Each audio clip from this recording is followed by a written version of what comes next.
Hello beautiful people, कैसे हैं आप सब। हमारा आज का सेशन कैंसर अवेयरनेस सीरीज के अंदर अगला कदम है। हमारा आज का सेशन ऋषो कोसेकाय एंड न्यू डाइट सिस्टम के सौजन्य से प्रस्तुत किया जा रहा है। आज चाइना स्टडी के ऊपर मिस्टर अशोक शर्मा जी बात करेंगे। वो एक पोस्ट ग्रेजुएट हैं कॉमर्स में दिल्ली यूनिवर्सिटी से और एक रिटायर्ड बैंकर भी हैं। हमारा लास्ट सेशन 13/2/2022 को हुआ था, never fear cancer again. Ashok ji new diet system के साथ जुड़े हुए हैं और अपनी सभी बीमारियों का इलाज इन्होंने न्यू डाइट सिस्टम के बदौलत ही किया है। वो टेलीग्राम और व्हाट्सएप के ऊपर बहुत से ग्रुप चलाते हैं और उन्होंने अपने आप को पूरी तरह से समाज सेवा में समर्पित कर रखा है। तो आइए हम आगे का सेशन शुरू करने से पहले एक मेडिकल डिस्क्लेमर के बारे में सुन लें। We acknowledge that the information contained in this presentation is for general information only. It is not intended as medical advice and should not be relied upon as a substitute for professional consultation. Consult with qualified healthcare provider familiar to you for your individual medical needs. तो शुरू करने से पहले और अशोक जी को session देने से पहले बस मैं इतना कहना चाहूंगी कि कभी किसी को मुकम्मल जहां नहीं मिलता, कभी जमीन तो कभी आसमान नहीं मिलता। ये बीमारी भी जो आई है हमारे लिए ब्लेसिंग इन डिस्गाइज है। अगर ये बीमारी लेकर आई है तो हमें जीने का तरीका भी सिखा रही है। तो इस तरीके को सीखिए और समझिए और खुद को हेल्दी बनाइए। Ashok ji, over to you. Thank you Simi ji, thanks a lot and I welcome all friends. सभी मित्रों का जो यहाँ पर आए हैं, उपस्थित हैं, सभी का मैं स्वागत करता हूँ। और मित्रों, जैसा कि आपको पता ही है कि हमारा जो लास्ट सेमिनार हुआ था never fear cancer again part 1 और पार्ट 2 का, पार्ट 1 सिमी जी ने लिया था, सिमी हांडा जी ने, और पार्ट 2 मैंने लिया था। उसमें मैंने आपको बताया था कि मुझे कई विभिन्न प्रकार की शारीरिक परेशानियां रही हैं और जिसके दौरान मैंने विभिन्न प्रकार के हॉस्पिटल में डॉक्टरों को दिखाया, लेकिन मुझे उनसे कोई फ़ायदा नहीं हुआ। और मैंने अपनी रिसर्च की और मेरे को न्यू डाइट सिस्टम मैंने अडॉप्ट किया और जिसके द्वारा मैंने अपनी सभी बीमारियों का इलाज किया। उसी दौरान जब मैं बेंगलोर में गया हुआ था अपनी बिटिया के पास, उस वक़्त मैंने एक सेशन देखा था चाइना स्टडी का। वो सेशन मुझे इतना अच्छा लगा था, उससे मैं इंस्पायर भी हुआ। तो मैंने डिसाइड किया कि मैं भी इसके बारे में कुछ करूँगा और मैंने वो किताब ली और वो किताब मैंने पुस्तक पूरी पढ़ी। पूरी पढ़ने के बाद मैं उससे बहुत ज़्यादा इंस्पायर हुआ और मैंने अपनी जो रिसर्च की वो इसी डायरेक्शन में की, जिसकी वजह से मुझे न्यू डाइट सिस्टम भी मिला। तो मित्रों, उसके बाद मैंने डिसाइड किया कि मैं एक दिन ऐसा आएगा कि मैं भी चाइना स्टडी के ऊपर सेमिनार करूँगा, जिससे कि बाकी लोग जो हमारे मित्र हैं, हमारे रिश्तेदार हैं, जो हमारे दोस्त हैं, उनका भी कुछ फ़ायदा हो सके। तो मित्रों, अब हम स्टार्ट करते हैं। मेरा नाम अशोक कुमार शर्मा है, जैसा कि सिमी जी ने बताया, और मेरा मोबाइल नंबर है 9891311207। मित्रों, ये जो प्रेजेंटेशन मैं करने जा रहा हूँ, ये द चाइना स्टडी बुक के ऊपर बेस्ड है। चाइना स्टडी की जो ये पुस्तक है, ये लिखी है doctor T Colin Campbell PhD और उनके बेटे थॉमस M कैम्पबेल MD।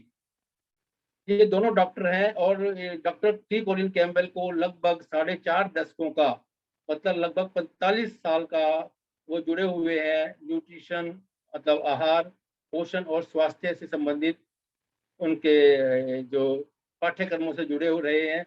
और इन्होंने जो ये स्टडी चाइना स्टडी की है, ये लगभग इनकी 20 साल की स्टडी का परिणाम है, जिसके लिए उन्होंने लगभग मतलब लाखों लोगों के ऊपर उन्होंने ये किया था। और चाइना के लगभग 65 काउंटीज का मतलब गांव, 65 काउंटीज में हर एक काउंटी से लगभग 100 पीपल जो एडल्ट थे उन्होंने लिए थे और उसके बेस पे उन्होंने स्टडी की थी। उनकी ये पहली बुक जो पब्लिश हुई थी वो 2005 में पब्लिश हुई थी और उसका रिवाइज एडिशन जो आया था, एक्सपेंडेड एडिशन आया, वो 2015 में आया।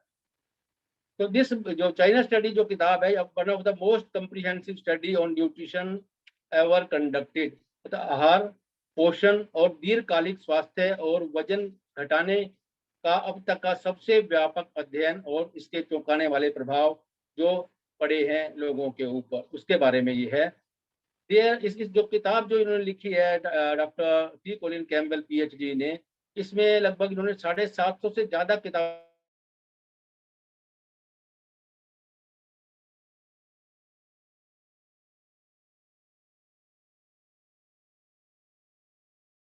से मतलब रिसर्चों के उनको पढ़ा है, जो को उन्होंने इस पुस्तक के अंदर समावित किया है।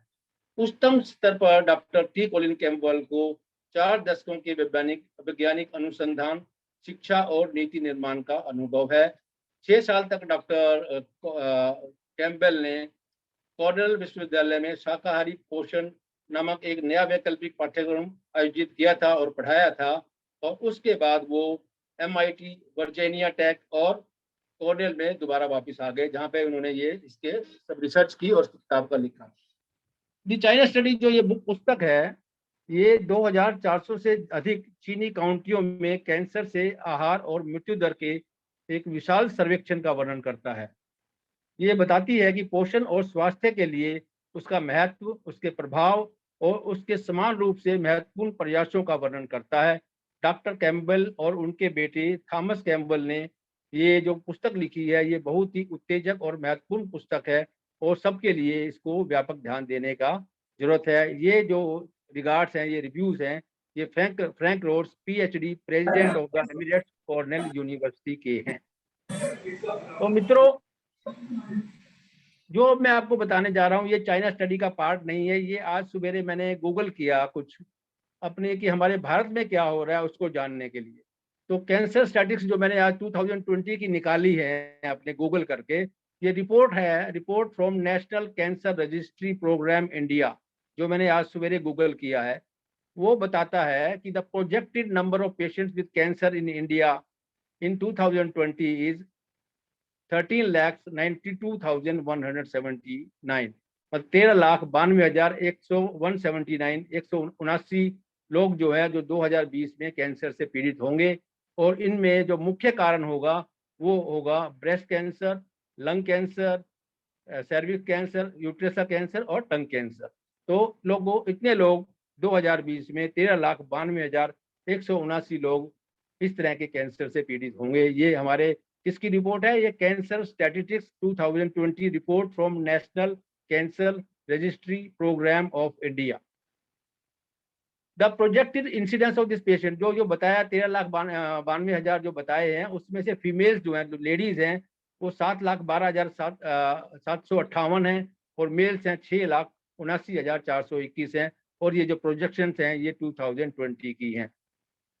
तो मित्रों, इस सर्वे के अनुसार लगभग हर साल में 5% तक लोग जो है वो कैंसर से अधिक पीड़ित हो रहे हैं, मतलब 5% इंक्रीज हो रहा है हर साल हमारे कैंसर के रेट के अंदर, जो कि जो हमारे देश के लिए एक बहुत बड़ी चिंता का विषय है। और इसके अलावा 30% Indians in the age group of 45 to 64 year, मतलब जो 30% लोग जो 45 और 64 साल की उम्र के हैं, उनके बारे में है कि India is the leading with the third highest number of cancer among the other countries of the world other than USA and China. मतलब कि हमारा जो देश है वो थर्ड नंबर पर है USA और चाइना के बाद कैंसर के केसेस में। मतलब एक बहुत बड़ा चिंता का विषय है हम लोगों के लिए, सभी के लिए। तो जब हम back to now I come back to the China study. तो चाइना स्टडी ये कहती है कि हमें अपने आप से कुछ सवाल करने चाहिए, कुछ प्रश्न पूछने चाहिए। वो प्रश्न क्या है? क्या आप जानते हैं कि अपने स्वास्थ्य को बेहतर बनाने के लिए आपको क्या करना चाहिए? क्या हम ये लोग जानते हैं कि हमें अपने स्वास्थ्य को अच्छा कैसे बना सकते हैं? क्या जो कीटनाशक जो हम खाते हैं अपने भोजन में, विभिन्न चीज़ों के अंदर जो प्लांट बेस्ड फूड खाते हैं उसके ऊपर जो कीटनाशक छिड़के जाते हैं, और दूसरे पौधों में भी जो कीटनाशक होते हैं, क्या वो जैविक लेबल वाला खाने से वो ठीक हो सकते हैं? उससे फर्क पड़ेगा कुछ अगर जैविक जैविक खाना खाएंगे तो, हम ऑर्गेनिक फूड खाएंगे तो? क्या पर्यावरण कैंसर जो है, रसायन जो खाते हैं, केमिकल जो है पर्यावरण के अंदर, वो कैंसर का प्राथमिक कारण है? क्या आपका स्वास्थ्य आपके जो आपको हमें माँ बाप से जो जीन्स मिले हैं उसके ऊपर डिपेंड करता है, उससे पूर्व निर्धारित होता है? क्या पोषण और स्वास्थ्य के बीच में कोई गहरा संबंध है? क्या वास्तविक विज्ञान जो है वो इतनी सारी चीज़ों के को हमारे सामने जो प्रेजेंट कर रहा है, जो हमारे एजुकेशन जो हमारी गवर्नमेंट, जो हमारे डॉक्टर्स, जो हमारे सामने जो इतना बड़ा जो इंफॉर्मेशन का ढेर जो हम रोज एडवर्टाइजमेंट में देख रहे हैं, टीवी पर देख रहे हैं, बुक्स में पढ़ रहे हैं, क्या ये सब जो हम पढ़ रहे हैं ये ठीक है? हमारे पास बहुत सारी इंफॉर्मेशन है, हमारे पास बहुत कुछ नॉलेज है, लेकिन वो सब इंफॉर्मेशन वो हानिकारक सूचनाओं के नीचे दब गया है। जो विज्ञान है वो जंक विज्ञान, सनक आहार और खाद्य उद्योग का जो प्रचार है, जो एडवर्टाइजमेंट है, उसके नीचे छिप गया। जो रियलिटी है, जो सच्चाई है, वो वास्तव में हमारे सामने नहीं आ रही है। हम क्या एडवर्टाइज आज की तारीख में टीवी में हम एडवर्टाइजमेंट देखते हैं, तो क्या एडवर्टाइजमेंट देखते हैं? Mango Frooti fresh and juicy. Is it really fresh? Mango Frooti है, वो जूसी तो है, लेकिन कब की बनी हुई है? क्या वो रियली में फ्रेश है? मैगी टेस्ट भी और हेल्थ भी। मैगी टेस्ट तो है, लेकिन वो है क्या, वो रियल में हेल्दी भी है? मैदा की बनी हुई चीज जो वाइट उसकी बनी हुई है, क्या वो रियल में हेल्दी है? दिल मांगे मोर, पेप्सी का ऐड देखते हैं, फिल्मी सितारे शाहिद खान, रानी मुखर्जी, काजोल, ये आते हैं, SRK आता है, ये आते हैं कि उसके ऊपर आते हैं, टीवी के ऊपर आते हैं और हमें इम्प्रेस करते हैं कि दिल मांगे मोर, और हमें ये करते हैं कि आप वो के पेप्सी को पियो, हमें इंड्यूस करते हैं, इंस्पायर करते हैं हमको। लेकिन क्या इसमें पेप्सी के अंदर कुछ स्वास्थ्य से कोई स्वास्थ्य करने वाली चीज भी है? अगर देखें तो एक पेप्सी के 1 औंस के अंदर लगभग 3.42 ग्राम्स जो होती है चीनी होती है। 1 औंस के अंदर मतलब होता है लगभग 28.35 ग्राम्स होते हैं 1 औंस के अंदर। तो पेप्सी के अंदर, उसके अंदर लगभग 3.42 ग्राम शुगर होती है। और जो शुगर जो होती है, अगर हमने लास्ट सेशन के अंदर देखा था, कैंसर को ड्राइव करती है। जो चीनी है, अगर हम चीनी खाएंगे, क्योंकि जो कैंसर है उसका सोर्स है, जो कैंसर का सोर्स है वो चीनी है। कैंसर शुगर के ऊपर थ्राइव करता है, स्ट्राइव करता है, बढ़ता है। तो अगर हम शुगर खाएंगे तो हमारा कैंसर बढ़ेगा, ना कि वो हमारे को कोई, जो पेप्सी में जो जो शुगर पड़ी हुई है वो हमारे कैंसर को बढ़ाएगी, ना कि हमें ठीक करेगी। अटरली बटरली डेलीशियस, अमूल कहता है कि अटरली बटरली डेलीशियस, ये डेलीशियस है, लेकिन क्या वो हेल्दी भी है? ये सारे प्रश्न कुछ हैं जो हम लोगों को अपने आप से पूछने की जरूरत है, और इनके ऊपर विचार भी हम लोगों को करना है। अब यह जानने की बात है कि भोजन, स्वास्थ्य और रोग के बारे में जो हमें कुछ धारणाएं बताई गई हैं, क्या वो सही हैं? क्या पर्यावरण में जो भोजन में सिंथेटिक रसायन मिलाए जाते हैं, वो समस्या का तो कारण हो सकते हैं हमारे लिए, लेकिन क्या वो कैंसर का भी प्रमुख कारण है? अपने माता पिता से जो हमें जीन्स मिली हैं, क्या वो हमारे को जो मुख्य 10 बीमारियां हैं उनमें से वो ये निर्धारित करती हैं कि हम उन बीमारियों के शिकार होंगे? क्या जो अनुवंशिक अनुसंधान आज की तारीख में हो रहे हैं, नई नई दवाइयां बन रही हैं, नए नए इलाजों की खोज हो रही है, नए नए डायग्नोस्टिक सिस्टम बने जा रहे हैं, क्या इनसे अधिक हमारे पास कुछ है जो हम अपनी बीमारियों को इनके बिना भी इलाज कर सकते हैं? क्या हमारे पास जो हमारा न्यूट्रिशन है, जो हमारा आहार है, जो हमारा भोजन है, क्या उससे हम बीमारियों को ठीक नहीं कर सकते हैं? किसी भी पोषक तत्व को हम अगर लें, जैसे कि कार्बोहाइड्रेट्स, वसा, कोलेस्ट्रॉल, ओमेगा 3 फैट्स, इनका सेवन करने से क्या हमको दीर्घकालीन स्वास्थ्य का निर्माण होगा? हमको स्वास्थ्य मिल पाएगा? विटामिन और पोषक तत्वों की खुराक क्या हमारे को दीर्घकालीन सुरक्षा दे सकती है? ड्रग्स और सर्जरी, जो कि ज्यादातर अमेरिकियों को मारने वाली बीमारी का इलाज नहीं करते हैं, ड्रग और सर्जरी में कोई इलाज नहीं है, वो अधिकतर लोग उससे मरते हैं, कोई स्वास्थ्य नहीं मिलता है उसे। स्वास्थ्य कहाँ पर है? भोजन से हमको स्वास्थ्य मिलना चाहिए, भोजन को बदलने की आवश्यकता है, भोजन में ही स्वास्थ्य है। लेकिन जो भोजन आज हम कर रहे हैं उससे में कोई स्वास्थ्य नहीं मिल रहा है। शायद आपका डॉक्टर जानता ही नहीं है कि आपको स्वस्थ करने के लिए उसको क्या करना चाहिए। वो जो उनको पढ़ाया गया है वही डॉक्टर हमें बोलता है, उसी को मैं, हमारे शरीर को कोई बीमारी होती है चीर फाड़ के अलग कर देते हैं, दवाइयां देते हैं, उनके नुकसान होते हैं और हम लोग उनसे भुगतते रहते हैं। Some of the findings published in the most reputable scientific journals, क्या कहते हैं?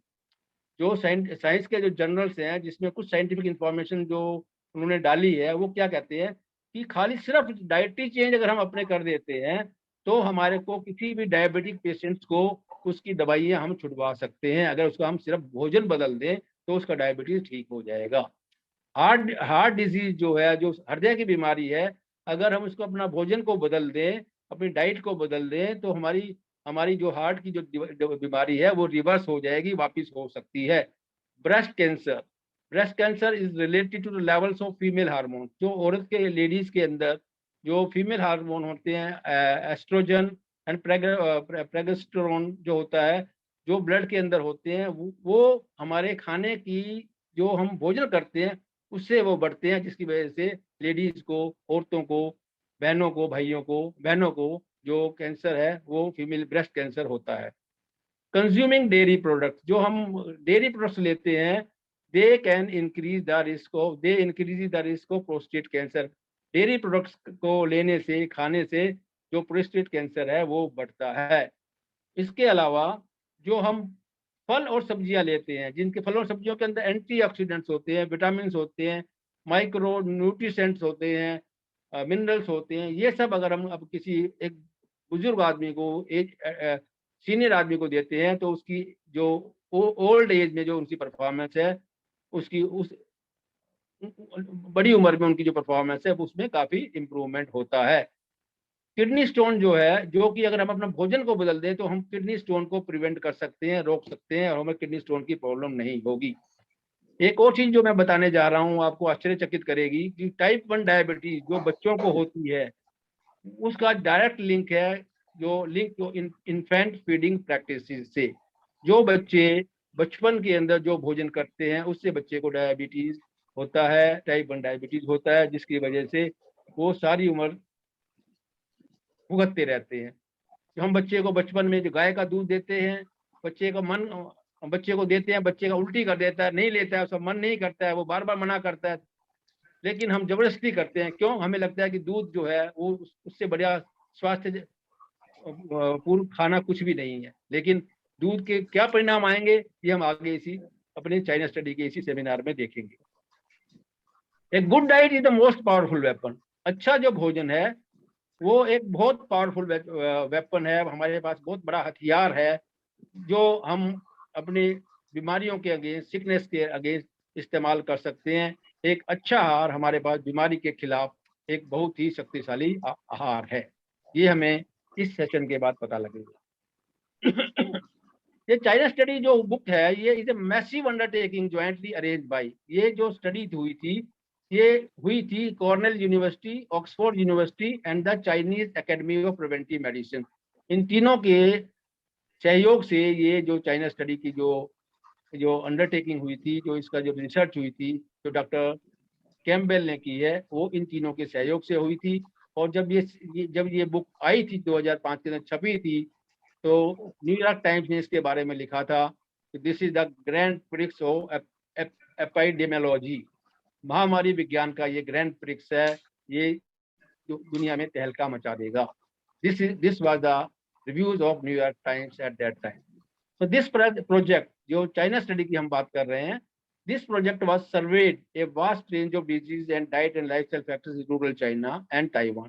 तो इन्होंने क्या किया है, चाइना स्टडी ने क्या किया है, इसने ताइवान और फिलीपाइंस के अंदर की जो बीमारियां आई थी उनको, कि जो लाइफस्टाइल जो हम चेंज करते हैं उनका उनके ऊपर क्या प्रभाव पड़ता है, हमारे भोजन का उन पर क्या प्रभाव पड़ता है, ये जो उन्होंने स्टडी रूरल चाइना और ताइवान में की थी। किसने? डॉक्टर कैम्पबेल और उनके बेटे थॉमस एम कैम्पबेल ने। तो more commonly known as the China study, ये स्टडी का जो नाम दिया गया था वो चाइना स्टडी दिया गया था। और this project was eventually produced more than 8000 statistically significant association between various dietary factors and diseases. विभिन्न आहार और बीमारी के बीच में 8000 से अधिक सांख्यिकी प्रयोग इस स्टडी है उसने वो डाटा दिया है।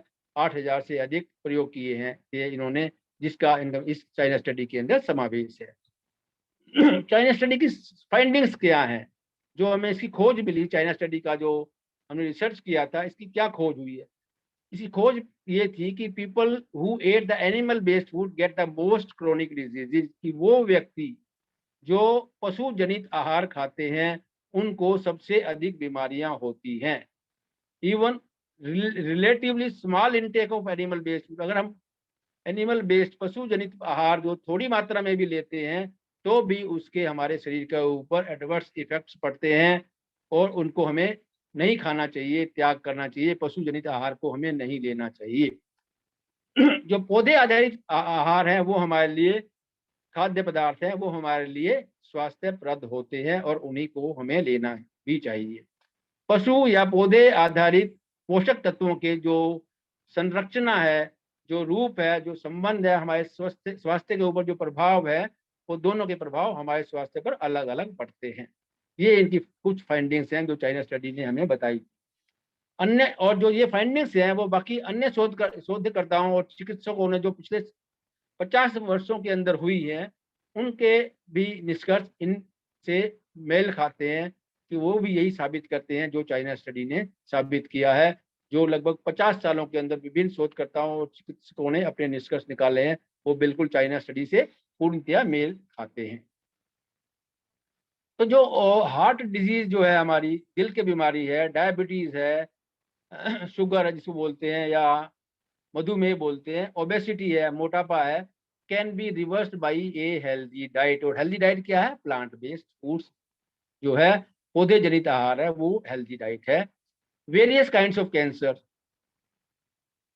विभिन्न प्रकार के cancer, auto immune diseases, bone health, हड्डियों की जो हमारी हड्डियों का स्वास्थ्य है, किडनी हेल्थ, गुर्दे की जो स्वास्थ्य है, विजन हमारी नज़र, और ब्रेन डिसऑर्डर्स हमारे जो दिमाग के से जो संबंधित बीमारियां हैं, ओल्ड एज में जो होती हैं, वो हमारी डाइट से डायरेक्टली इन्फ्लुएंस होती हैं। तो अगर हम पशु जनित आहार खाएंगे तो हम परेशान रहेंगे, बीमार रहेंगे। हम प्लांट बेस्ड पौधे रहित मतलब पशु जनित आहार की जगह अगर पौधे जनित आहार खाएंगे तो हम स्वस्थ रहेंगे। ये एक मैसेज हमको चाइना स्टडी देती है।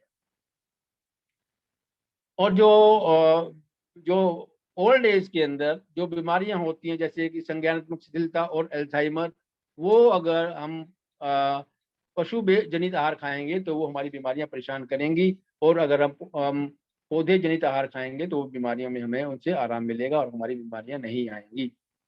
तो जिस आहार को हम बार बार इन बीमारियों को उलटने और रोकने के लिए दिखाया गया है, वो आहार कौन सा है? वो आहार संपूर्ण खाद्य पदार्थ हैं, वो पौधे आधारित आहार है।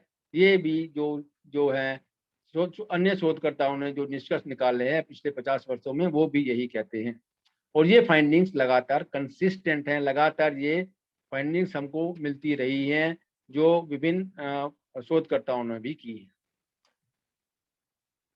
Hippocrates the father of medicine 460 से 357 BC। हिप्पोक्रेट्स ने क्या कहा? वो चिकित्सा के पिता थे। वो कहते हैं कि जो भोजन के बारे में नहीं जानता वह मनुष्य के रोगों को कैसे समझ सकता है। One who does not know food, how can he understand the disease of man. और डॉक्टर्स को हमारे भोजन के बारे में कुछ पता ही नहीं होता, क्योंकि डॉक्टर को भोजन के बारे में कोई ट्रेनिंग ही नहीं दी जाती। जो दी जाती है 4 साल के जो डॉक्टरों को 4 साल का जो उनका वो होता है, 4 साल में डॉक्टरों को लगभग 20 घंटे की कुल न्यूट्रिशन की ट्रेनिंग दी जाती है। लगभग मतलब 20 घंटे में डॉक्टर देखिए कि क्या न्यूट्रिशन पढ़ेगा और क्या पढ़ाएगा और क्या उसको अपनी जिंदगी में अमल करेगा और हमारे बारे में हमको अमल करेगा। जो डॉक्टर के जो ट्रीटमेंट्स हैं, चाहे वो अमेरिका हो, चाहे वो इंडिया हो, चाहे कोई और भी कंट्री हो, उनके जो ट्रीटमेंट डिसीजंस होते हैं, जो उनको डिसाइड करते हैं कि कैसे ट्रीटमेंट करना है, कैसे नहीं करना है, तो वो जो डिसीजंस हैं वो बेसिकली किस चीज पर डिपेंड करते हैं? वो डिपेंड करते हैं कि मनी। जब हम डॉक्टर के पास जाते हैं, अच्छा आपका इंश्योरेंस है, कितने का इंश्योरेंस कराया आपने? पहला सवाल जो डॉक्टर पूछते हैं वो ये पूछते हैं। वो ये नहीं पूछते कि आपकी बीमारी है कैसे ठीक करना है, आपने क्या क्या किया है। वो ये पूछते हैं आपका इंश्योरेंस कितने का है। मतलब कि उनका जो डिसीजन है, डॉक्टरों का डिसीजन है, वो मनी बेस्ड है, वो हेल्थ बेस्ड नहीं है, वो स्वास्थ्य बेस्ड नहीं है। और जो अमेरिका की बात लें तो उसमें कम से कम 44 मिलियन पीपल हैं, लोग हैं जो कि वहां पे अनइंश्योर्ड हैं। उन लोगों के स्वास्थ्य के लिए उनका भगवान ही मालिक है। कितने का इंश्योरेंस? सवाल डॉक्टर यही पूछते हैं, कितने का इंश्योरेंस? ओके, तो one of the most well regarded voices representing the medical community, जो अमेरिका का जो मेडिकल एसोसिएशन है, Jama, journal of the American medical association, उसके अंदर एक रिसेंट आर्टिकल आया था बारबरा स्टारफील्ड MD डॉक्टर का। वो कहती है कि फिजिशियन एरर, डॉक्टरों की गलतियां, मेडिकेशन एरर, दवाइयों की गलतियां, and adverse events from drugs और सर्जरी, और दवाइयों और सर्जरी के जो एडवर्स इफेक्ट्स होते हैं, जो बुरे परिणाम होते हैं, उसकी वजह से 2,25,400 आदमी एक साल में मर जाते हैं, chart 1.5। This is the one of the third leading cause of death in the United states behind cancer and heart diseases. ये आपके सामने हम चार्ट 1.4, सिमी जी नेक्स्ट। ये चार्ट 1.4 हम आपके सामने जो दिखा रहे हैं, सिमी जी नेक्स्ट स्लाइड प्लीज। यस, इसमें अगर आप देखेंगे तो आप ये पाएंगे कि डिजीज ऑफ द हार्ट जो है उससे 7,10,760 लोग एक साल में मरते हैं। तो 7,10,760 लोग एक साल में डिजीज ऑफ हार्ट से मरते हैं। कैंसर से जो मरने वाले हैं 5,53,091 लोग हैं। और जो मेडिकल कोरल है उससे 2,25,400 लोग मरते हैं। मतलब मेडिकल कोरल का मतलब इसी स्क्रीन पे आप नीचे की तरफ देखेंगे, डेथ बाय हेल्थ केयर, तो 2,25,000 लोगों को बाइफरकेशन दिया हुआ है। इसमें जो मेडिकेशन एरर है, दवाइयों की गलतियां हैं, उससे लगभग 7,400 लोग मरते हैं एक साल में। अननेसेसरी सर्जरी, जिस सर्जरी की जरूरत नहीं है और वो सर्जरी डॉक्टर करते हैं, उससे 12,000 लोग मरते हैं। Other preventable errors in hospital, जो गलतियों को हम अवॉइड कर सकते थे, नहीं कर सकते थे, उसकी वजह से 20,000 लोग मरते हैं। और हॉस्पिटल में आने की वजह से जो इन्फेक्शन होते हैं उससे 80,000 लोग मरते हैं। और एडवर्स ड्रग इफेक्ट, दवाइयों के एडवर्स इफेक्ट होने की वजह से 1,06,000 लोग मरते हैं। कुछ कुल मिलाकर 2,25,400 लोग मेडिकल कोरल की वजह से, जो रेड में दिया हुआ है, उसकी वजह से मरते हैं। इसका मतलब ये हुआ कि दिस इज द जो मेडिकल कोरल है, जो मेडिकल नेग्लिजेंस है, डॉक्टरों की गलतियां, अस्पताल की गलतियां, दवाइयों की गलतियों की वजह से मरने वाले लोग 2,25,400 हैं, जो कि सबसे बड़ा रीजन है। तीसरा बड़ा रीजन है जो डेथ का कारण है, वो अमेरिका के अंदर। Next slide please. तो 1960 और 1970 के बीच में क्या हुआ कि थर्ड वर्ल्ड जो डेवलपिंग वर्ल्ड था, उसके अंदर एक गैप आ गया जिसको बोलते थे प्रोटीन गैप। प्रोटीन गैप का मतलब, हाँ, प्रोटीन की कमी हो गई, बच्चे जो हैं भुखमरी का शिकार होने लगे, लोग भुखमरी का शिकार होने लगे। तो वर्ल्ड एज ए होल, संसार के लोगों ने, डिफरेंट कंट्रियों ने, एडवांस कंट्री ने सोचा कि हमें इनकी हेल्प करनी चाहिए। तो उन्होंने, संसार के अलग अलग देशों ने world hunger and mail nutrition among children के लिए अलग अलग प्रोजेक्ट का निकाले, और ताकि उन लोगों की सहायता हो सके। इन दो थर्ड वर्ल्ड में जो लोग थे वो deficient in high quality protein थे। उनको प्रोटीन प्रॉपर नहीं मिल पा रहा था, हाई क्वालिटी का प्रोटीन नहीं मिल पा रहा था। जो कि वो समझते कि हाई क्वालिटी का प्रोटीन जो है एनिमल प्रोटीन है, वो उनको नहीं मिल पा रहा था। तो इन 1967 एक प्रोजेक्ट हुआ जिसमें डॉक्टर कैम्पबेल को इन्वाइट किया गया as a campus coordinator programme in Philippines. उनको उनका इंचार्ज बना के डॉक्टर कैम्पबेल को 1967 के अंदर फिलीपाइंस में भेजा गया। और उसको एम्फेसिस दिया गया कि आपको लोगों को जो मेल न्यूट्रिशन, जो कुपोषण हो रहा है जो थर्ड वर्ल्ड में बच्चों को, उसको दूर करने के लिए आपको इसका कोई न्यूट्रिशन का कोई चार्ट बनाना है, ताकि उनका वो कुपोषण दूर हो सके, उनको वो प्रोवाइड करना है। और उसके लिए उन्होंने ज़्यादा उनके लिए कहा कि आपको उसके लिए पीनट एक लेग्यूम है। लेग्यूम का मतलब होता है जो फलीदार कोई चीज़ होती है, जैसे मटर होती है उसको लेग्यूम बोलते हैं, चने भी फली में होते हैं, उसको भी लेग्यूम बोलते हैं। The peanut basically is legume and quick to produce and rich high in protein. जो मूंगफली है जल्दी पैदा भी होती है और प्रोटीन में भी बहुत होती है, हाई होती है, और ये बहुत टेस्टी भी होती है, और लोग खुश होकर खाते भी हैं इसको। लेकिन जब ऐसे सबूत आने लगे थे कि जो मूंगफली है उसके से ऐसे सबूत आने लगे इंग्लैंड से और MIT से, ऐसे सबूत आने लगे थे कि ये जो है पीनट है, जो मूंगफली है, ये कंटामिनेटेड है, एक दूषित है किसी विष तरह से, जिसको बोलते हैं एफ्लाटॉक्सिन, AF। वो एक तरह का फंगस है, जो हम उसको अगर ढंग से स्टोर नहीं करते तो आप कभी देखा होगा मूंगफली में ग्रीन ग्रीन कलर का वो रेंसिड हो जाती है, खराब हो जाती है, तो ग्रीन कलर की फूई सी उसके ऊपर आ जाती है, जिसको बोलते हैं तो वो दूषित हो जाती है, उसको बोलते हैं एफ्लाटॉक्सिन। तो ये वो एक एफ्लाटॉक्सिन की जो प्रॉब्लम थी, ये एफ्लाटॉक्सिन की जो प्रॉब्लम थी, एक अलार्मिंग प्रॉब्लम थी उसके उस समय के हिसाब से। Alarming problem in the sense की जो एफ्लाटॉक्सिन है वो that is one of the leading cause of cancer in rats. कुछ स्टडी की गई थी जिनमें ये पता लगा था कि जो एफ्लाटॉक्सिन है उससे कैंसर होता है। It was said to be the most potent chemical carcinogen ever discovered. Aflatoxin जो है ये बहुत स्ट्रॉन्ग कैंसर कारक तत्व होता है, जो कि अभी आज तक हमें पता चला है उसमें सबसे ज्यादा स्ट्रॉन्ग होता है, तेज होता है, जिसकी वजह से कैंसर होता है, जो मूंगफली और मकई में पाया जाता है। तो बिफोर फिलीपाइंस जाने से पहले, जब ये डॉक्टर कैम्पबेल फिलीपाइंस में गए, तो उससे पहले वो हेती में गए थे एक बार।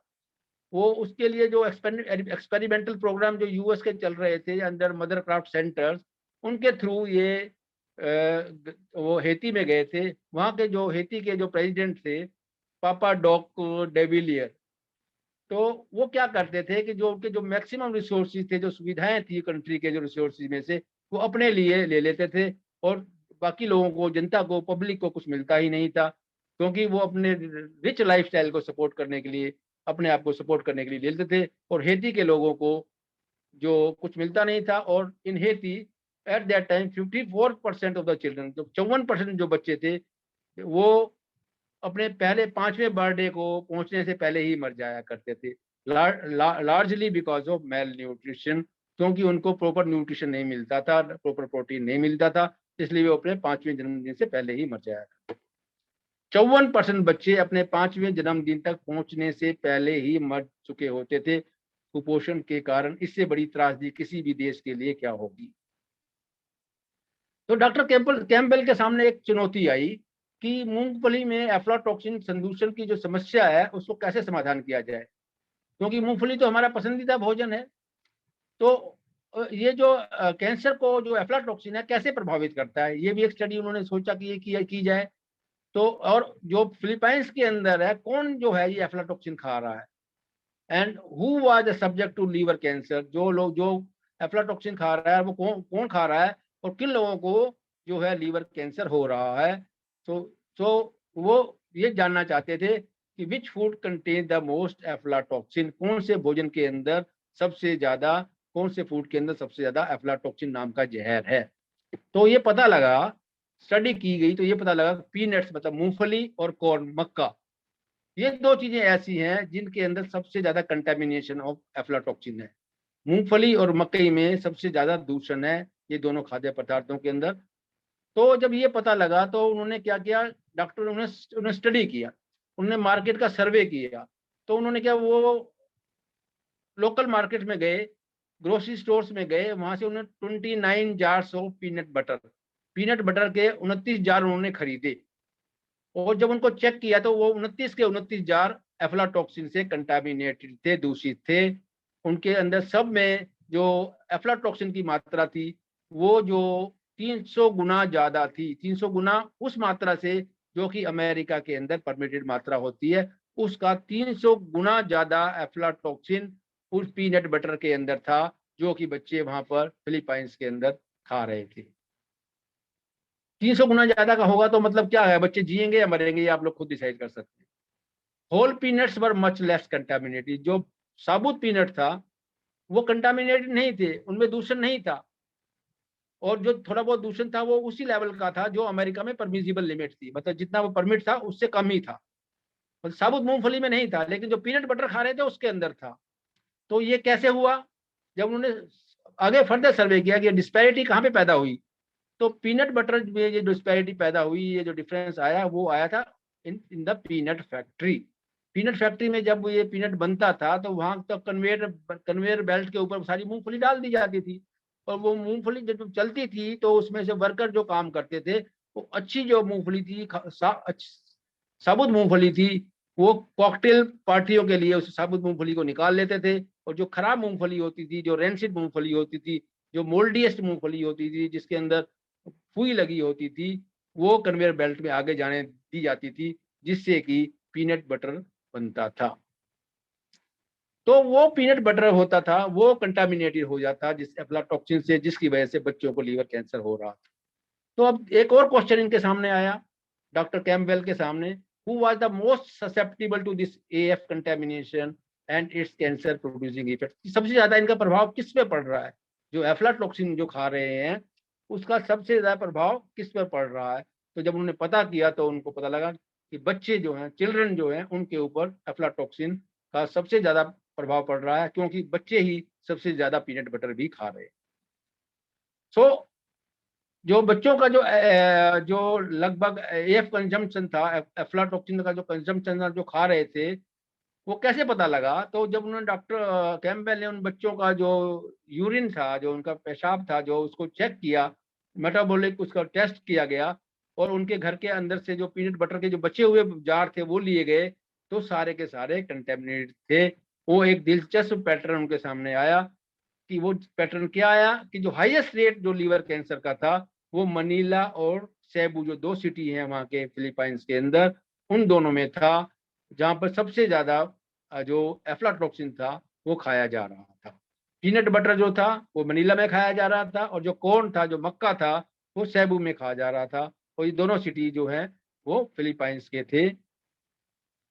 तो अब हम चलते हैं कि जो डॉक्टर जो प्रेसिडेंट मार्कोस थे, उनके एक डॉक्टर थे, डॉक्टर जोस केडो, सलाहकार भी थे उनके और डॉक्टर भी थे।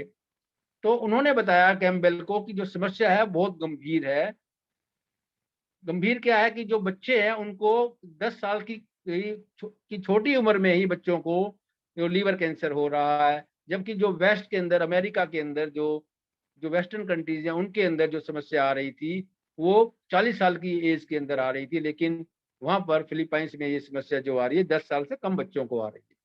और उन्होंने खुद ये भी बताया कि उन्होंने 4 साल से कम उम्र के बच्चों के लीवर कैंसर के ऑपरेशन भी किए हैं, और जिन बच्चों को लीवर कैंसर हुआ था वो सब के सब अच्छे परिवार के थे, best fed family, rich families के थे, जहां पर ये सोचा जाता था कि जो बच्चों को अच्छे से अच्छा प्रोटीन दिया जाए, अच्छे से अच्छा भोजन दिया जाए, उन परिवार के बच्चों को लीवर कैंसर हो। The families with the most money are what we thought were the healthiest diets। वो क्या खाते थे? सबसे हेल्दी डाइट खाते थे, लेकिन जो हेल्दी डाइट खाते थे उन्हीं बच्चों को, जो जो मीट डाइट खाते थे, जो अमेरिका में जैसे मीट डाइट खाते हैं वो हेल्दी डाइट कंसिडर की जाती है, उन्हीं बच्चों को लीवर कैंसर हो रहा था। और लीवर कैंसर जो they consume more protein than anyone else in the country. क्यों? वो बाकी लोगों से, जो उनके जो मतलब देश में जो बाकी बच्चे थे, जो गरीब बच्चे थे, उनसे ज्यादा प्रोटीन खा रहे थे, और जो हाई क्वालिटी एनिमल प्रोटीन खा रहे थे, and yet they were the ones who were getting liver cancer. और हाई एनिमल क्वालिटी प्रोटीन का खाने के बावजूद भी सबसे ज्यादा लीवर कैंसर उन्हीं बच्चों को हो रहा था, और सबसे अधिक प्रोटीन युक्त बच्चों को लीवर कैंसर की दर भी सबसे अधिक थी।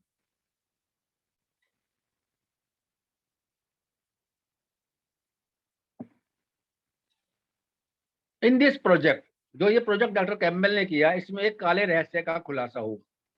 वो काला रहस्य क्या था? काला रहस्य यही था कि जो बच्चे जो थे, जो लीवर कैंसर से ग्रसित थे, वो सारे बच्चे सबसे धनी परिवारों के हैं। और जो ये जो फाइंडिंग्स थी, ये जो रिपोर्ट जो आई थी, ये उसी के साथ साथ एक इंडिया से एक रिपोर्ट आई। इंडिया मतलब अवर कंट्री इंडिया, भारत से एक रिपोर्ट आई। वो जो रिपोर्ट काफी उत्तेजक और चौंकाने वाली थी। वहाँ क्या हुआ, इंडिया के अंदर कुछ रिसर्चर्स ने इंडिया के अंदर कुछ रिसर्चर्स ने 2 चूहों के ग्रुप के ऊपर कुछ शोध किया, रिसर्च की। 2 चूहों के समूह पर अध्ययन किया। उसमें क्या था, उन चूहों को 20% प्रोटीन से बना हुआ आधार दिया, खाना दिया गया। 20% प्रोटीन से बना हुआ खाना उन चूहों को दिया गया, दोनों ग्रुपों को। एक स्तर जिसमें हम जो पश्चिम में देश के लोग, मतलब जहाँ जो अमेरिका वेस्टर्न कंट्री जो उसका उपभोग करते हैं, मतलब 20% के करीब उनको प्रोटीन दिया गया। तो दूसरे ग्रुप को 5% के करीब प्रोटीन दिया गया। दोनों ही ग्रुप को एफ्लाटॉक्सिन की जो मात्रा दी गई वो बराबर दी गई थी। मतलब चूहों के 2 ग्रुप किए गए, एक को 20% प्रोटीन दिया गया, एक को 5% प्रोटीन दिया गया। और दोनों ग्रुप को, एक ग्रुप को जो प्रोटीन दिया गया वो 20% दिया गया, और दूसरे ग्रुप को जो प्रोटीन दिया गया वो 5% दिया गया। और जो परिणाम जो सामने आए वो बहुत ही अविश्वसनीय परिणाम थे, कि जिन चूहों को 20% प्रोटीन दिया गया था वो सारे के सारे चूहे लीवर कैंसर से ग्रसित थे, और जिन चूहों को 5% प्रोटीन दिया गया था उनमें से किसी भी चूहे को कोई भी लीवर कैंसर नहीं हुआ था, और सारे चूहे स्वस्थ थे। अशोक जी, हाँ जी। हाँ जी, आपके ना फेस बिल्कुल कट रहा है। प्लीज अच्छा थोड़ा मोबाइल ठीक रख दीजिए। अच्छा, ठीक। सॉरी। अब आ रहा है ठीक? हाँ जी, अब आ गया। अच्छा, तो ये जो फाइंडिंग्स थी बहुत चौंकाने वाली थी, अविश्वसनीय थी, कि 20% जो प्रोटीन जो खा रहे हैं चूहे, उन चूहों को जबकि एफ्लाटॉक्सिन की जो एक स्ट्रॉन्ग कार्सिनोजन है उसकी मात्रा बराबर है, तो उसके बावजूद भी उन चूहों को तो कैंसर हो रहा है, लेकिन लीवर कैंसर हो रहा है। लेकिन जिन चूहों ने 5% प्रोटीन खाया है उनमें से किसी भी चूहे को लीवर कैंसर नहीं हुआ। इट वाज ए जो स्कोर था वो 100-0 था। जिस भी चूहे ने 20% प्रोटीन खाया था उन सभी चूहों को 100% चूहों को लीवर कैंसर हुआ, और जिन चूहों ने 5% प्रोटीन खाया था उनमें से किसी भी चूहे को लीवर कैंसर नहीं हुआ। ये स्कोर 100 का और 0 का था। इसमें कोई भी संदेह नहीं है कि पोषण में कैंसर को नियंत्रित करने से जो रासायनिक कार्सिनोजन होते हैं, जो कैंसर कारक तत्व होते हैं, वो यहाँ एक बहुत शक्तिशाली कार्सिनोजेंस को भी पीछे छोड़ देते हैं। मतलब ये हुआ कि जो हम लोग प्रोटीन खा रहे हैं, प्रोटीन का जो प्रभाव हमारे शरीर पर पड़ रहा है वो शक्तिशाली जो कैंसर कारक तत्व है उनसे भी बहुत ज्यादा प्रभाव पड़ता है हमारे शरीर के ऊपर प्रोटीन्स का, बशर्ते की जो जो कैंसर कारक तत्व है उनकी। ये सामने जो आपकी फिगर आ रही है ये आपको बता रही है कि जो जो एफ्लाटॉक्सिन है हमारे शरीर के अंदर जाके, Simi ji please put chart 3.1 on screen. हाँ जी, तो ये जो बता रही है चार्ट 3.1 जो हमको बता रहा है कि ट्यूमर का जो इनिशिएशन जो होता है वो कैसे होता है। एफ्लाटॉक्सिन जो होता है जो मूंगफली और मकई के अंदर होता है हमारे शरीर के अंदर जाकर लीवर सेल के अंदर जाके कैसे फंक्शन करता है। एफ्लाटॉक्सिन जो है बेसिकली हमारे शरीर के अंदर एंटर करता है, तो जाकर ये हमारे शरीर के सेल के अंदर घुस जाता है। जब हमारे सेल के अंदर जाता है तो इसके अंदर एक एंजाइम मिलता है जिसको मेटाबोलाइट बोलते हैं। ये एंजाइम क्या करता है, इसको इसको इसमें चेंज परिवर्तन करता है, चेंज करता है, जो हमारे शरीर के अंदर जाकर इसको ये एएफ को एफ्लाटॉक्सिन को एएफ स्टार में कन्वर्ट कर देता है, जो कि बहुत स्ट्रॉन्ग कार्सिनोजन होता है, जो एक बहुत ही डेंजरस प्रोडक्ट होता है। AF star is a AF star is form which is a very dangerous product.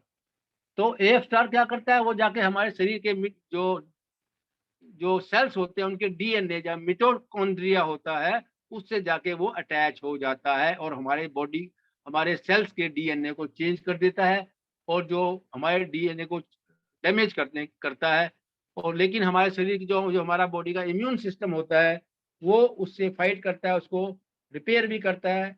लेकिन कई बार क्या होता है कि वो रिपेयर करने से पहले ही जो जो कैंसर सेल्स है वो मल्टीप्लाई करना शुरू कर जाते हैं, वो डाटर सेल जो होते हैं प्रोड्यूस करना शुरू कर देते हैं, और एक बार वो डाटर सेल बन गया तो वो सेल उसके अंदर परमानेंट डिफेक्ट जो होता है, परमानेंट कैंसर डाटर सेल के अंदर आ जाता है जिसका कोई रिवर्सल नहीं होता। और इस तरह से जाके हमारे शरीर के अंदर ये लीवर कैंसर फैलता है। बहुत चौंकाने वाले तथ्य हैं, आप लोगों को देखकर बड़ा आश्चर्य हो रहा होगा कि इस तरह की बातें भी होती हैं जो हम लोगों को पता ही नहीं होता और हमसे छुपाई जाती है। तो फ्रेंड्स, जो कैंसर का जो है 3 स्टेज होती हैं, 3 स्टेजेस ऑफ कैंसर है basically. Initiation, promotion and progression. Initiation का मतलब दीक्षा, शुरुआत कैसे होती है कैंसर की। प्रमोशन, पदोन्नति कैसे होती है, और प्रोग्रेशन, प्रगति कैसे होती है। तो शुरुआत होती है जब हम बीज को जमीन में डाल देते हैं, किसी बीज को हम जमीन में डाल दिया तो जैसे ही केमिकल कार्सिनोजन हमारे शरीर के अंदर चले गए तो वो इनिशिएशन हो गया। बीज को जमीन में डाल दिया, इनिशिएशन हो गया। तो ये जो कार्सिनोजन होते हैं ये जेनेटिकली ट्रांसफॉर्म और म्यूटेट कर देते हैं हमारे सेल को, उसमें अनुवंशिक चेंजेस कर देते हैं हमारे सेल के अंदर, जिससे वो सेल जो होते हैं कैंसर के सेल बन जाते हैं और वो म्यूटेशन करने लगते हैं, उत्परिवर्तन करने लगते हैं, और उसके अंदर परमानेंट सेल के अंदर परमानेंट डैमेज कर देते हैं, हमारे डीएनए को नुकसान कर देते हैं। तो ये जो होता है इसको बोलते हैं first stage of cancer, that is called initiation, that is caused by aflatoxin, जो कि मूंगफली के अंदर होता है। और जब हम उसको एनिमल प्रोटीन के साथ एफ्लाटॉक्सिन हमारे शरीर के अंदर है, तो अगर हम एनिमल प्रोटीन साथ में लेते हैं तो हमारा कैंसर इनिशिएट करना, प्रोग्रेस करना शुरू कर देता है, प्रमोट करना शुरू कर देता है। प्रमोशन में है जब वो घास बढ़ने लग जाती है, जब हमारे सेल जो है कैंसर सेल बढ़ने लग जाते हैं, और प्रोग्रेशन जब वो है वो घास बढ़कर हर तरह फैलने शुरू कर जाती है, आउट ऑफ कंट्रोल हो जाती है, अपने ड्राइवे को, श्रबरी को, साइड वॉक को, पार्क को, जहाँ हम पैदल चलते हैं फुटपाथ को, सब जगह वो फैलना शुरू कर जाती है। तो उसको बोलते हैं कि वो मेटास्टाइज कर गई। Let's come. तो आपने चार्ट 3.1 में देखा कि किस तरह से ये काम करता है। इसके इसके 5 स्टेप्स हैं। स्टेप 1 जो कहता है कि most carcinogens do not themselves initiate the cancer process. जो कैंसर प्रोसेस है वो कार्सिनोजन है, एफ्लाटॉक्सिन है, हमारी बॉडी में आ गया, लेकिन उससे कैंसर नहीं होगा हमारे को, वो पड़ा रहेगा जब तक हम उसको उसको वो एनवायरनमेंट नहीं देंगे। एनवायरनमेंट किससे मिलता है? पौधे को, बीज को हमने जमीन में डाल दिया, उसको पौधा बनने के लिए कुछ रिक्वायरमेंट्स हैं। उसको हवा चाहिए, उसको पानी चाहिए, उसको धूप चाहिए। जब तक हवा, पानी और धूप नहीं मिलेगा तब तक वो कार्सिन जो जो पौधा है, जो बीज है, जो उस पौधे का बीज है, वो पौधा नहीं बनेगा। क्यों नहीं बनेगा? क्योंकि उसको एनवायरनमेंट नहीं मिल रहा है। इसी तरह जब एफ्लाटॉक्सिन जो है कैंसर काजिंग तत्व है हमारे शरीर के अंदर चला जाता है, तो वो डोरमेंट रहता है जब तक उसको वो एनवायरनमेंट नहीं मिलता। और एनवायरनमेंट हम उसको किस चीज से देते हैं? जो जो पशु जनित प्रोटीन हम खाते हैं उससे उसको एनवायरनमेंट मिलता है, और उससे वो कैंसर जो है हमारे शरीर में बढ़ना और फैलना शुरू कर देता है। तो जब उसमें हमारे शरीर में जाके वो उसमें वो एंजाइम्स मिलते हैं, with the help of important enzymes वो धीरे धीरे हमारे शरीर में जाता है। उसको उसको हमारे डीएनए में जाके कैंसर जो एडेक्ट्स को, कैंसर युक्त सेल्स को उत्पन्न करता है, जो हमारी कोशिकाओं के साथ चिपक जाते हैं। तो अगर उसको हम रिपेयर कर देते हैं तो ठीक है, अगर नहीं रिपेयर होता है तो वो, और उसे रिपेयर करने से पहले अगर उसने कुछ बच्चे जो हैं, जो मतलब जो डॉटर सेल प्रोड्यूस कर दिए, तो हमारे शरीर में परमानेंट बीमारी के, कैंसर के तत्व आ जाते हैं। और इस तरह से एक जो चरण होता है वो चरण को पूरा इरिवर्सिबल हो जाता है, तो फिर कैंसर को रोकना बहुत मुश्किल हो जाता है। तो प्रमोशन जो है, जो इसके अंदर, over newly formed cancer prone cells are ready to grow and multiply until they become a visible detectable cancer. मतलब जो कैंसर सेल है हमारे शरीर के अंदर, वो रहते हैं और धीरे धीरे बढ़ते रहते हैं जब तक कि वो कोई ट्यूमर नहीं बन जाता। और ये जो प्रोसेस है प्रमोशन का, इसको काफी समय लगता है। काफी समय इसलिए लगता है कि जो बीज को हमने जमीन में डाला है, डालने में तो हमें 1 मिनट लगा, लेकिन उसको पौधा बनने में काफी समय लगता है। वो धीरे धीरे धीरे धीरे वो पौधा, अगर उसको सही एनवायरनमेंट मिलता है तो पौधा धीरे धीरे धीरे वो फैलेगा। Just like seeds in the soil, the initial cancer will not grow and multiply. अगर उसको पूरा एनवायरनमेंट नहीं मिलता, राइट कंडीशन नहीं मिलती, तो वो नहीं बढ़ेगा। इसीलिए अगर उसको हम कैंसर प्रोटीन नहीं देंगे, प्रोटीन नहीं देंगे, तो हमारे शरीर के अंदर कैंसर भी होगा तो वो डोरमेंट पड़ा रहेगा। If any of these factors are missing, अगर जब पौधे को कोई भी चीज नहीं मिलेगी, फॉर एग्जाम्पल उसको बीज को कोई चीज नहीं मिलेगी, धूप नहीं मिलेगी, पानी नहीं मिलेगा, तो वो आगे नहीं बढ़ेगा। तो वही पॉइंट्स हैं ये बार बार जो हमने लिखे हुए हैं। तो ये जो प्रोसेस है ये क्या होता है, देयर आर सर्टेन डायरेक्टरी फैक्टर बिकम इम्पोर्टेंट। यहाँ पर क्या होता है, जो प्रमोशन जो होती है इसके अंदर कुछ डायरेक्टरी फैक्टर्स काम करते हैं। अगर जो हमारे डायरेक्टरी फैक्टर्स है वो क्या कैंसर को प्रमोट कर रहे हैं हमारे शरीर के अंदर, कैंसर की ग्रोथ कर रहे हैं। और डायरेक्टरी फैक्टर्स क्या हैं, और कुछ एंटी प्रमोटर्स होते हैं जो कैंसर को रोकते हैं। तो जो डायरेक्टरी प्रमोटर्स हैं वो हैं पशु जनित आहार। अगर हम पशु जनित आहार लेंगे तो हमारा कैंसर प्रमोट होगा। और अगर हम पौधे जनित आहार लेंगे तो हमारा जो कैंसर है वो ग्रोथ है वो नहीं होगी या स्लो होगी। तो इसीलिए हम कहते हैं जो एक जंग जो है एंटी प्रमोटर और कैंसर प्रमोटर जो होते हैं, जो जो एंटीऑक्सीडेंट हमारे शरीर के अंदर थे उनके अंदर, और जो एनिमल प्रोटीन होते हैं उनके अंदर, ये जंग चलती रहती है, पुश एंड पुल प्रोसेस चलता रहता है। एंटीऑक्सीडेंट कहते हैं हम तुमको ठीक करेंगे, और पशुजनित प्रोटीन कहते हैं हम तुमको बीमार करेंगे। ये दोनों में जंग चलती रहती है। जो ज्यादा होगा, जो ज्यादा स्ट्रोंग होगा, वो जीत जाएगा। और यहाँ पर ये जो है रिवर्सिबिलिटी है वो हो सकती है, प्रोवाइडेड कि हम पौधे जनित आहार, प्लांट बेस्ड डाइट्स को ग्रहण करें, उनका सेवन करें। This is one of the most important point at the time of promotion, कि अगर हम पौधे जनित आहार लेंगे, प्लांट बेस्ड डाइट लेंगे, तो हमारा कैंसर यहाँ पर रुक सकता है। उसके बाद थर्ड जो आता है प्रोग्रेशन। प्रोग्रेशन क्या कहता है कि वो कैंसर कैसे बढ़ रहा है हमारे शरीर के अंदर। when a bunch of advanced cancer cell progress in their growth until they have done their final damage, धीरे धीरे जो कैंसर हमारे शरीर के अंदर बढ़ता रहता है। लाइक जैसे वो हमने वो घास बोई थी ना, घास का वो धीरे धीरे घास सब तरफ फैलने लग जाती है, तो ऐसे भी कैंसर भी धीरे धीरे सब तरफ फैलने लग जाता है हमारे शरीर के अंदर। और जो कैंसर है वो लाइक ए डेवलपिंग ट्यूमर धीरे धीरे अपनी जगह को छोड़कर अपने साथ वाली जो एरिया, एक ऑर्गन को छोड़कर, अगर पेनक्रियाज है तो वहां से लेकर लीवर की तरफ, किडनी की तरफ बढ़ने लग जाता है, धीरे धीरे धीरे धीरे वो मैलिग्नेंट हो जाता है।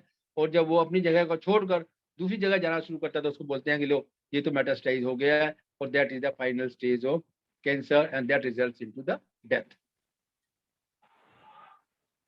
तो जो कैंसर जब फैलता है उससे पहले एक स्टेज होती है जिसको बोलते हैं फोकी।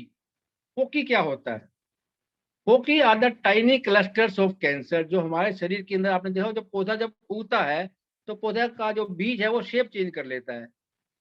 तो इस तरह से वो जो हमारे शरीर के अंदर जो है, जो जो जो सेल्स हैं वो चेंज होने शुरू हो जाते हैं, एक क्लस्टर ऑफ सेल्स बन जाता है, टाइनी क्लस्टर ऑफ सेल बन जाता है, वो कैंसर बन जाता है। और जो वो क्या होते हैं, वो जब बनने शुरू हो जाते हैं तो इसका मतलब होता है जो इनिशिएशन है, जो स्टार्टिंग स्टेज है वो कंप्लीट हो गई है। तो फोकी जो होते हैं ऑफ द सेल्स है, जो हमारे सेल के अंदर प्रीकर्सर होते हैं, जो पहले की स्टेज होती है, वो पहले की स्टेज है। वो जो हमारे ट्यूमर को होने से पहले की जो स्टेज है उसको प्रीकर्सर बोलते हैं, फोकी बोलते हैं। Although most foci do not become full blown tumour. तो वो अधिकतर फोकी जो होते हैं वो फुल ब्लोन ट्यूमर नहीं बनता है, लेकिन वो प्रिडिक्टिव होता है, वो एक इंडिकेट करता है कि हमारा जो ट्यूमर की डेवलपमेंट हमारे शरीर के अंदर जारी है। और अगर हम फोकी को ये डेवलप करता हुआ देख लें तो हम ये मेजर कर सकते हैं हमारा कैंसर कैसे डेवलप हो रहा है। ये जो खोज की, ये डॉक्टर कैम्पबेल ने ये की थी। Foci development was almost entirely dependent on how much protein was consumed. तो फोकी की डेवलपमेंट हो रही है वो प्रोटीन के ऊपर डिपेंडेंट है। ज्यादा प्रोटीन ले रहे हैं तो फोकी बढ़ रहा है, कम प्रोटीन ले रहे हैं तो फोकी कम हो रहा है, regardless of how much aflatoxin was consumed. उसका एफ्लाटॉक्सिन से फर्क नहीं पड़ रहा। जो जहर है, जो कैंसर काजिंग तत्व है, एफ्लाटॉक्सिन है, वो अगर आप ज्यादा ले रहे हो कम ले रहे हो उससे फर्क नहीं पड़ रहा है, लेकिन प्रोटीन आप ज्यादा कम ले रहे हैं तो आपको इमीडिएटली फर्क पड़ रहा है। ज्यादा प्रोटीन ले रहे हो तो आपको ज्यादा कैंसर हो रहा है, कम प्रोटीन ले रहे हो तो आपको कम कैंसर हो रहा है। So how much protein was to produce this effect. कितना प्रोटीन लेना पड़ेगा आपको कैंसर करने के लिए, जो ये जो स्टडी जो की है उसके अंदर। तो लो प्रोटीन डाइट्स जो होती हैं, जो जिस डाइट के अंदर कम प्रोटीन होता है, और their equivalents reduce tumours by the following mechanisms. तो कम अगर प्रोटीन आप ले रहे हैं तो उससे आपका जो ट्यूमर है वो कम होगा। कैसे होगा कि लेस जो जो हमारे सेल के अंदर है, एफ्लाटॉक्सिन कम जाएगा, सेल मल्टीप्लाई स्लोली करेंगे, धीरे धीरे बढ़ेंगे, मल्टीपल चेंजेस ओकर इन द एंजाइम कॉम्प्लेक्स, जो एंजाइम जो सेल को जो कैंसर को बढ़ाने वाला है वो भी कम होगा, और the quantity of the critical component of the रेलेबल एंजाइम्स विल बी रिड्यूस। जो एंजाइम्स हैं जो हमारे कैंसर को बढ़ा रहे हैं, उन एंजाइम्स का भी वो प्रोडक्शन जो होगा, उत्पादन है वो कम होगा।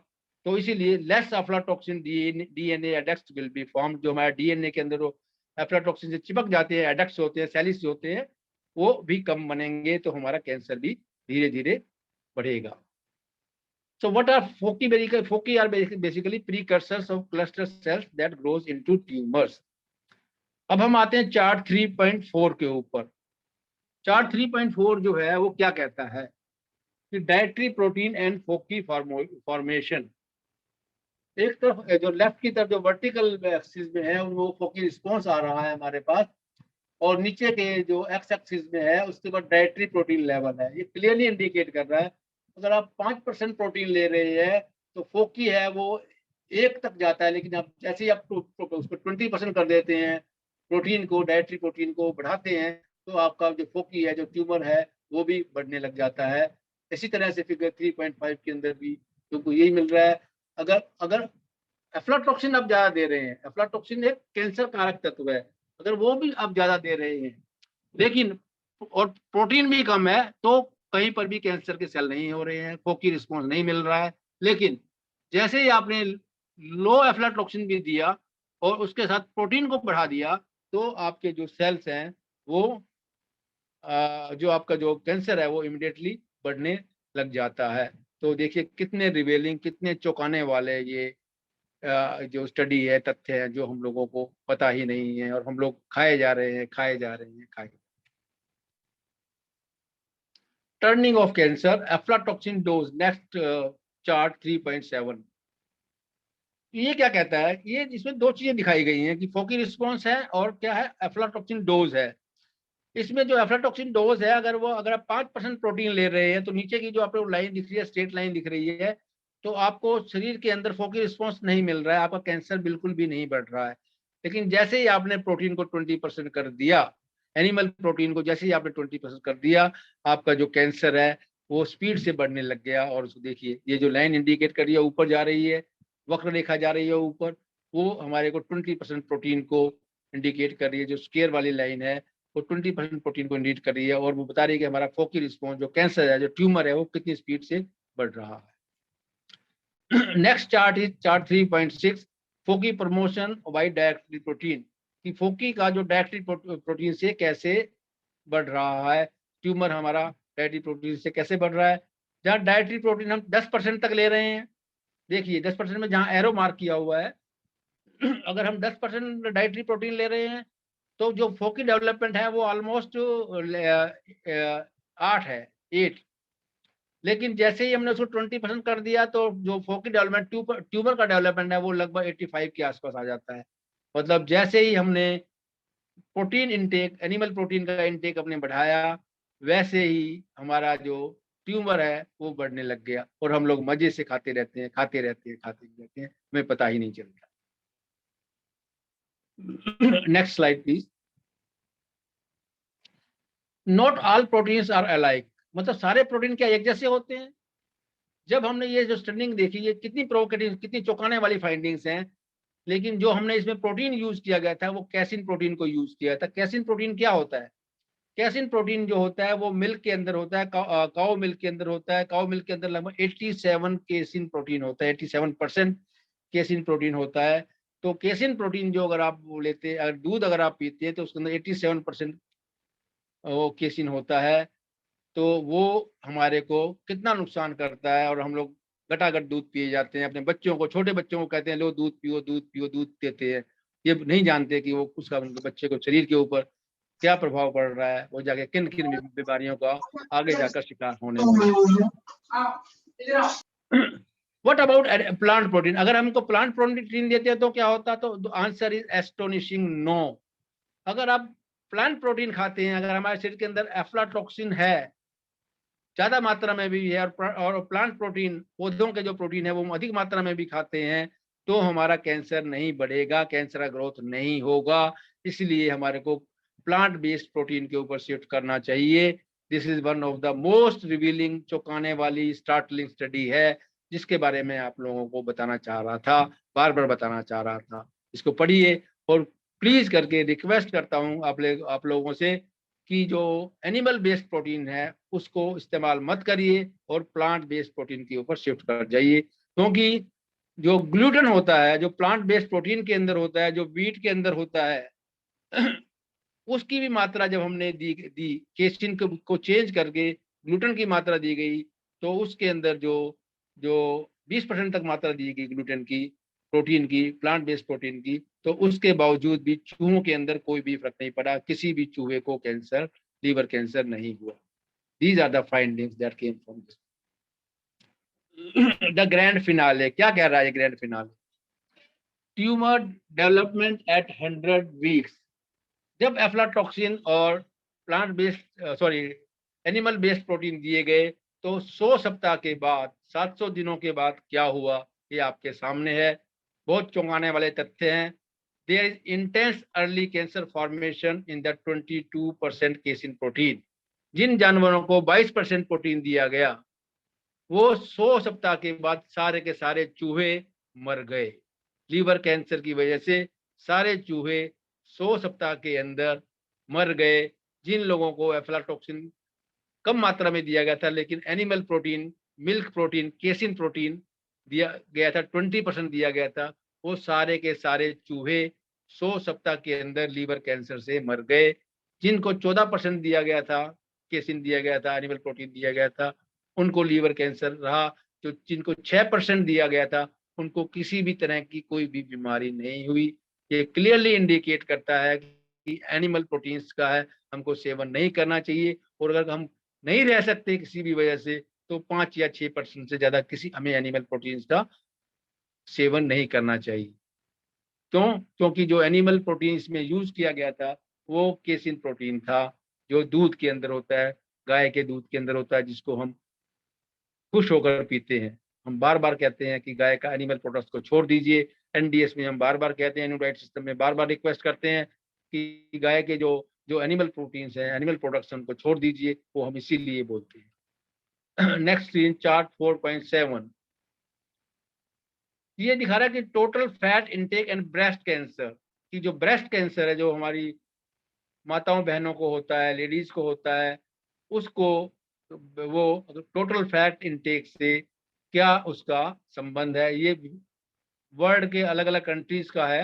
ये दिखा रहा है एज एडजस्टेड डेथ रेट, क्या रेट दिखा रहा है ये? 1 लाख के अंदर, 1 लाख में से कितनी फीमेल्स हैं जो वो ब्रेस्ट कैंसर से पीड़ित होती हैं। इसमें 0 से 25 दिखा रहा है फीमेल, और नीचे की साइड पे एक्स एक्सिस पे देखेंगे ये total dietary fat intake in grams दिखा रहा है।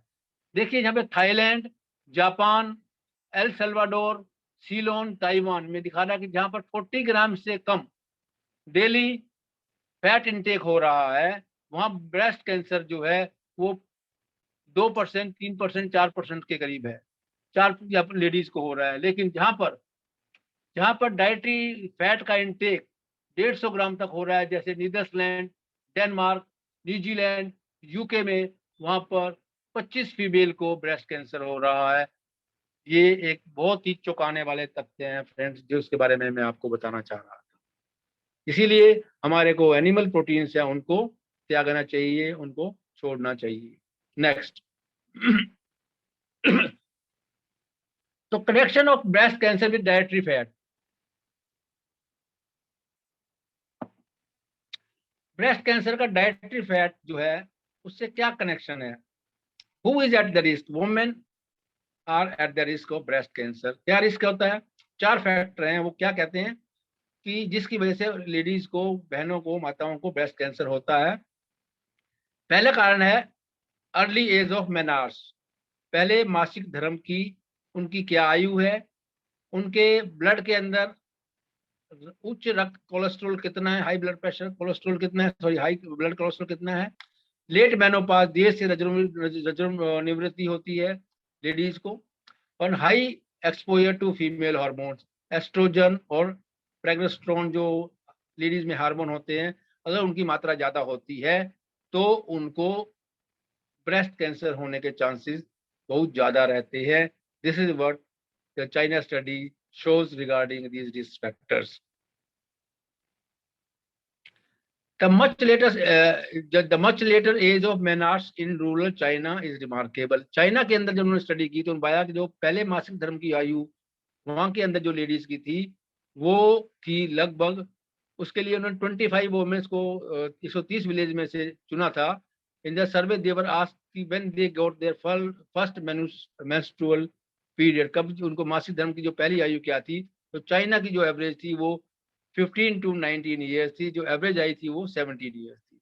जो कि अगर यूएस की एवरेज आप देखोगे, अमेरिका की एवरेज देखोगे, वो 11 ईयर्स है, जबकि चाइना की एवरेज 17 ईयर्स है। और आज मैंने जब सुबह गूगल किया कि current age of menarche in USA, कि अमेरिका के अंदर बच्चों की पहले मासिक धर्म की आयु जो है, तो उसकी एवरेज जो आया था वो 9.7 ईयर्स आया था, जो कि चाइना में 17 ईयर्स है। तो ये सब जो होते हैं, ये सब जो किस वजह से हुआ, ये एनिमल बेस्ड प्रोटीन लेने की वजह से हुआ। और ये सब जो कारण है, अगर आपको अर्ली एज ऑफ मेनार्स है, पहले जो मासिक धर्म की आयु कम होती है, हाई ब्लड कोलेस्ट्रॉल होता है, लेट मेनोपाज होता है, देर से रजोनिवृत्ति होती है, high exposure to female hormones होता है, महिला हार्मोन के लिए होता है, तो ये सब जो कारण है ब्रेस्ट कैंसर के कारण बनते हैं। इसलिए हमारे को जो एनिमल प्रोटीन्स है उनको नहीं लेना चाहिए। मैं बार बार आप लोगों से रिक्वेस्ट कर रहा हूँ, इस संदेश को अपने परिवार के अंदर, अपने दोस्तों के अंदर, अपने मित्रों के अंदर फैलाइए। Dietary fibre is exclusively found in plant based food. Fibre क्या रोल है हमारे कैंसर के अंदर? जो फाइबर होता है वो किस में मिलता है? या तो हमारे को मिलता है सीरियल्स में मिलता है, अनाज में मिलता है, या हमारे को फल में मिलता है, या सब्जियों से मिलता है। तो फाइबर की जो रिजिडिटी होती है वो प्लांट के सेल्स के अंदर रिजिडिटी होती है, वो फाइबर से मिलती है उसको। और it is mostly made of high complex carbohydrate. जो फाइबर है वो मोस्ट कॉम्प्लेक्स कार्बोहाइड्रेट से बनता है, और इसलिए अत्यधिक जटिल कार्बोहाइड्रेट के अणुओं से बना होता है जो पौधे को कठोरता देता है। तो we digest very little fibre और नो फाइबर एट ऑल। हम जो फाइबर की मात्रा जो हम खाते हैं वो बहुत कम लेते हैं, क्योंकि हम फल फ्रूट सब्जियां खाते नहीं है, कंप्लीट ग्रेन्स भी नहीं खाते हैं, तो फाइबर हमारे अंदर जाता नहीं है।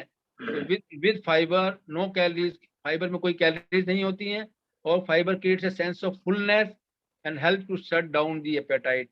अगर हम फाइबर खाएंगे तो हमारे को भूख भी कम लगेगी और सेंस ऑफ फुलनेस भी जल्दी आएगी, कैलोरीज भी कम जाएंगे, and it satisfies the hunger and minimise the calorie intake. हमारी भूख को भी बुझाएगा और कैलोरी इनटेक भी कम लेगा अगर हम प्रॉपर फाइबर इनटेक करते हैं। फाइबर जो है फूड के अंदर, जो है फलों के अंदर है, फूड सीरियल्स के अंदर, that is one of the most important food that we should take in abundance. लेना चाहिए फलों को, सब्जियों को, और फुल सीरियल जो है, ग्रेन्स जो है, अनाज जो है, उनको, संपूर्ण अनाज को खाना चाहिए, ये कहते हैं हमारी China study. Average intake of dietary fibre per day, China के अंदर जो है वो जो है डाइटरी फाइबर का इनटेक है 33.3 है, और यूनाइटेड स्टेट्स के अंदर वो 11.1 है सिर्फ। देखिए कितना फर्क है उसके अंदर, चाइना के अंदर और यूनाइटेड स्टेट्स के अंदर। चाइना वाले फाइबर ज्यादा खा रहे हैं, इंडिया और यूनाइटेड स्टेट्स वाले कम खा रहे हैं, इसीलिए वहां पर जो कैंसर का रेट चाइना में कम है और अमेरिका में ज्यादा है। The China study provided evidence that there is a link between certain cancers and dietary fiber। की डाइटरी फाइबर के अंदर और जो कैंसर है उसके अंदर एक लिंक है। डाइट अगर फाइबर ज्यादा खाएंगे तो कैंसर कम होगा, फाइबर कम खाएंगे तो कैंसर बढ़ेगा। हाई फाइबर जो इनटेक है वो consistently associated with the rectum and colon. Rectum और कोलन कैंसर जो होता है, अगर आप हाई फाइबर खाएंगे तो वो नहीं होगा, उसका उससे रिलेशन है, इसलिए हमें फाइबर ज्यादा खाना चाहिए। High fibre intake is also associated with lower levels of blood cholesterol. वो हमारे ब्लड के अंदर, खून के अंदर जो कोलेस्ट्रॉल लेवल है उसको भी कम करेगा। And high fibre consumption reflected high plant based food consumption. वो किस में मिलता है हाई फाइबर? बीन्स में मिलता है, पत्तों वाली सब्जियों में मिलता है, और होल ग्रेन्स में मिलता है। उन सब में हाई फाइबर होता है और वो ही हमें खाने चाहिए। और फाइबर के अंदर जो जो जो फल और सब्जियों के अंदर होता है उसके अंदर कॉम्प्लेक्स कार्बोहाइड्रेट्स होते हैं। Next slide please. Complex carbohydrates होते हैं जो कि फ्रूट, वेजिटेबल और होल ग्रेन में होते हैं। और जो हम सिंपल कार्बोहाइड्रेट्स होते हैं वो हाईली प्रोसेस्ड फूड जो होता है, जैसे कि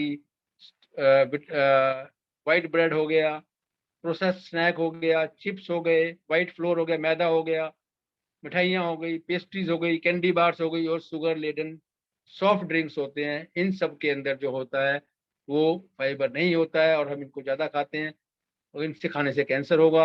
और अगर हम अब हाई फाइबर फूड लेंगे, डाइट लेंगे, प्लांट बेस्ड डाइट लेंगे तो कैंसर नहीं होगा। ये सच्चाई है जो है चाइना स्टडी हमारे को बताती है। Next slide please. Almost everyone in the US is dying of the disease of affluence। Disease of affluence का मतलब कि रईस लोग हैं, अच्छा खाते हैं। अच्छा खाने का मतलब जो वो समझते हैं कि अच्छा है वो खाते हैं। वो क्या अच्छा समझते हैं? एनिमल बेस्ड फूड को अच्छा समझते हैं, वो खाते हैं और मरते हैं। तो we eat like feasting kings, राजाओं की तरह खाते हैं, रानियों की तरह खाते हैं, और जो खाते हैं वो हमको मार रहा है। ये हम भूल जाते हैं कि जो हम खा रहे हैं उनको मार रहा है। In China study we saw कि जो पोषण जो हमें मिल रहा है उसका हमारे बीमारियों से एक बहुत गहरा संबंध है। प्लांट बेस्ड डाइट जो है, जो जो पौधे जन्य आहार हैं, वो ब्लड कोलेस्ट्रॉल को कम करते हैं, और जो एनिमल बेस्ड आहार है, जो पशुजन्य आहार हैं, वो कोलेस्ट्रॉल को बढ़ाते हैं। एनिमल बेस्ड फूड्स जो हैं वो हमारे को हायर ब्रेस्ट कैंसर केसेस को करते हैं। प्रोटीन, अभी हमने देखा है कि अगर हम प्रोटीन ज़्यादा खाएंगे, एनिमल बेस्ड फूड ज़्यादा खाएंगे तो ब्रेस्ट कैंसर के केसेस बढ़ेंगे। और प्लांट बेस्ड फूड, पौधे जनित आहार से वो ब्रेस्ट कैंसर केसेस कम होंगे। Fibre and antioxidant in the foods are link to the lower risk of cancer of the digestive tract. ये चारों हम देख ही चुके हैं ऑलरेडी, कि चारों कारण देख चुके हैं। इसका एक और एग्जांपल ये दे रहा है कि जो प्लांट बेस्ड फूड के अंदर जो है वो हमारे हार्मोन्स को, लेडीज के अंदर हार्मोन्स को बढ़ा देते हैं। Sorry, plant based food hormones को कम करते हैं, जो ये नीचे डॉटेड लाइन है। और animal based food direct blank line है, जो ऊपर वाली लाइन है वो एनिमल बेस्ड फूड्स के अंदर होती है। जिससे कि अंदर की लोगों लेडीज के अंदर जो ब्रेस्ट कैंसर के रिस्क को बढ़ा देता है। तो difference between oestrogen level between the rural Chinese and the western women is remarkable. क्यों कि जो एस्ट्रोजन जो एक तरह का जो ब्रेस्ट कैंसर काजिंग वो होता है, वो रिमार्केबल होता है। जो वो अगर मात्रा अधिक मात्रा होती है तो 17% तक कैंसर के केसेस को बढ़ा देता है, और कम मात्रा होती है तो कैंसर के केसेस को 17% कम कर देता है ब्रेस्ट कैंसर को। और breast cancer is centre against oestrogen exposure. अगर एस्ट्रोजन एक्सपोजर लेडीज को ज्यादा होगा, उनके अंदर हार्मोन एस्ट्रोजन ज्यादा होगा, तो उनको ब्रेस्ट कैंसर के चांसेस बढ़ जाएंगे। Diet plays a major role in oestrogen exposure. अगर हम प्लांट बेस्ड डाइट खाएंगे तो एस्ट्रोजन लेवल कम होगा, और एनिमल बेस्ड डाइट खाएंगे तो एस्ट्रोजन लेवल बढ़ेगा। और जो एस्ट्रोजन लेवल बढ़ेगा तो ब्रेस्ट कैंसर भी बढ़ेगा। तो अगर हम प्लांट बेस्ड खाएंगे तो हमारा प्लांट बेस्ड डाइट खाएंगे, पौधे जनित आहार खाएंगे, तो ब्रेस्ट कैंसर भी कम होगा, जिसको हम प्रिवेंट भी कर सकते हैं, बचा भी सकते हैं, प्रोवाइडेड हम अपने एस्ट्रोजन को कंट्रोल करें और हम पौधे जनित आहार को खाएं। लेकिन सबसे बड़ी दुखद सच्चाई है वो ये है कि ज्यादातर महिलाएं, जो औरतें और बहनें हैं हमारी, वो इस सच्चाई से वाकिफ ही नहीं है कि उनको क्या खाना चाहिए और क्या नहीं खाना चाहिए।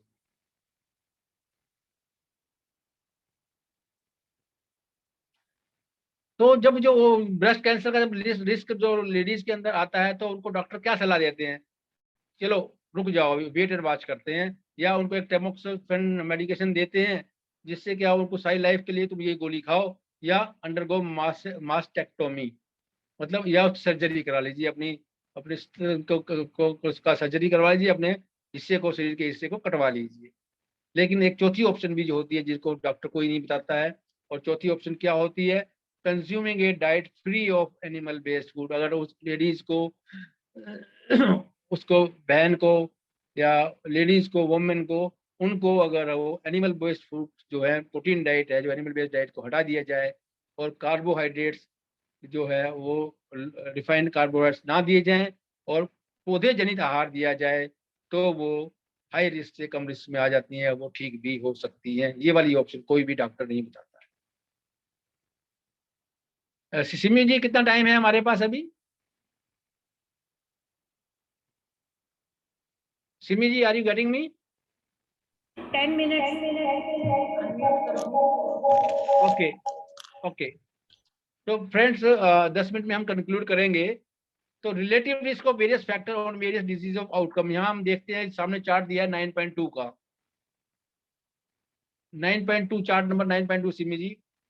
इसमें ये बता रहा है कि लेफ्ट की तरफ रिस्क इवेल्युएशन, रिस्क कितना है कि 0% है या 1200% है, और नीचे एक्स एक्सिस में दिखा रहा है कि हाई ब्लड प्रेशर और cholesterol, smoking and cow's milk, इसमें कितना कितना वो हमारे को दिखा रहा है।